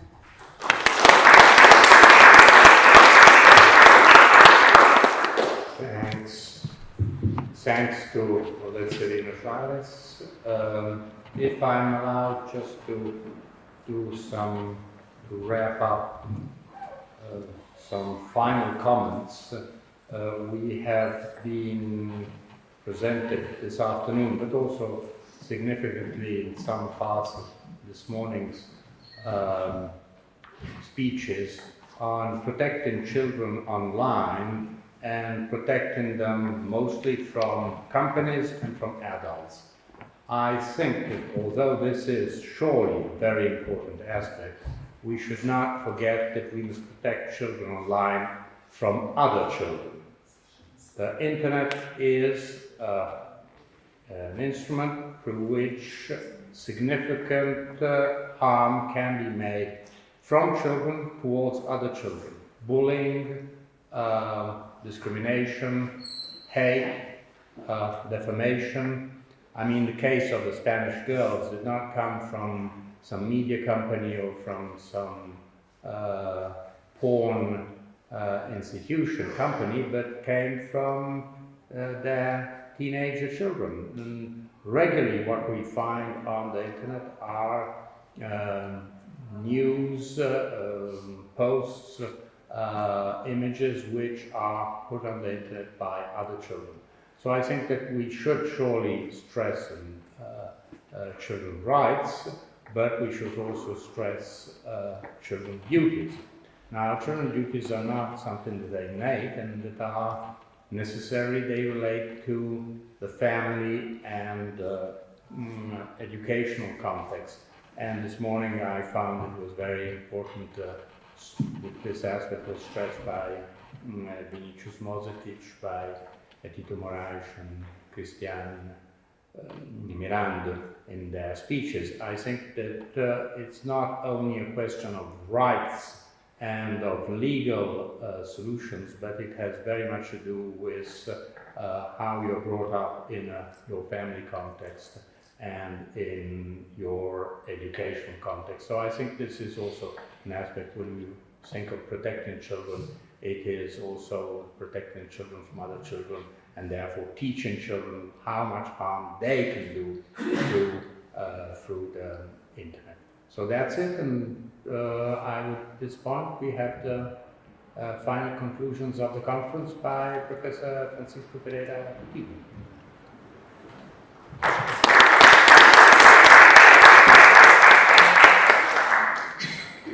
Sorry. I said sorry to have gotten to your time.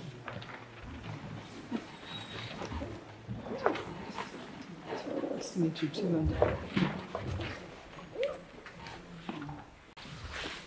Thank you very much. I will be very, very brief. As we again are in a very tight schedule. This is also the moment to finish the conference, and of course to thank everyone who was involved in the organization. First and foremost, Graça Canto Moniz. She's the Google Scholar Chair here at Nova School of Law. This is a wonderful project which we are very proud to be a part of. But also to Emily D'Oliveira. She's been working with me in this Jean Monnet Module that is now currently finishing in a couple of weeks for the past 3 years. Thank you so much, Emily, for all the effort that you have been putting in this wonderful project. We have started, as I mentioned when I presented the yearbook, studies in data protection in Portugal in 2018, and we approached the European Union if they wanted to fund us specifically to studies regarding data protection in Portugal. So we had this module that involved annual conferences, and this is also our third and final annual conference, conference that also had Professor Saavedra involved in Brazil. Of course, we started the module in 2020 during the pandemics, and so it was really important to have good partners to have more impact in our organization. So we have 3 annual conferences, and this one is the last one. And of course, the topic of this conference, protection of child's rights, was something that we also wanted to address, especially because Graça Canto Moniz has been having this topic as one of her favorites in the last few years. Of course, during the module, and I would like to wrap up with that, we have done a lot, especially the yearbook that we have just launched, and we hopefully want to launch in the coming month the edition for 2023. But of course, these modules, they involve teaching, data protection. We had the obligation to have a couple of courses, master courses in our syllabus, and this is something we want to continue. Usually the Union gives us money to organize these courses, but of course sometimes the problem of sustainability arises after we are no longer financed. But of course this is a very important topic for us. We still keeping the research group, the Observatório for Data Protection here in Lisbon, and we are very keen in keeping, especially in the masters that we are currently organizing in law and technology, a lot of courses related to data protection. So the reason to have the module is still here, and we will only keep investing in teaching and researching in these areas. So, of course, I'm biased, but I do really think that this module was a huge success. And we have given, I think, a good contribution to the research and dissemination of data protection in Portugal, which honestly still has a long way to go forward. But I think given the success and the number of students that are enrolling in our courses in the past few years, I think the future is much brighter than it was until now. And thank you so much, all the invitees who came, some of them from far away, from the United States, from Brazil, from Europe to participate in this conference. And I hope to see you again shortly here in Portugal. Thank you so much. Bye-bye. That wraps up. Thank you.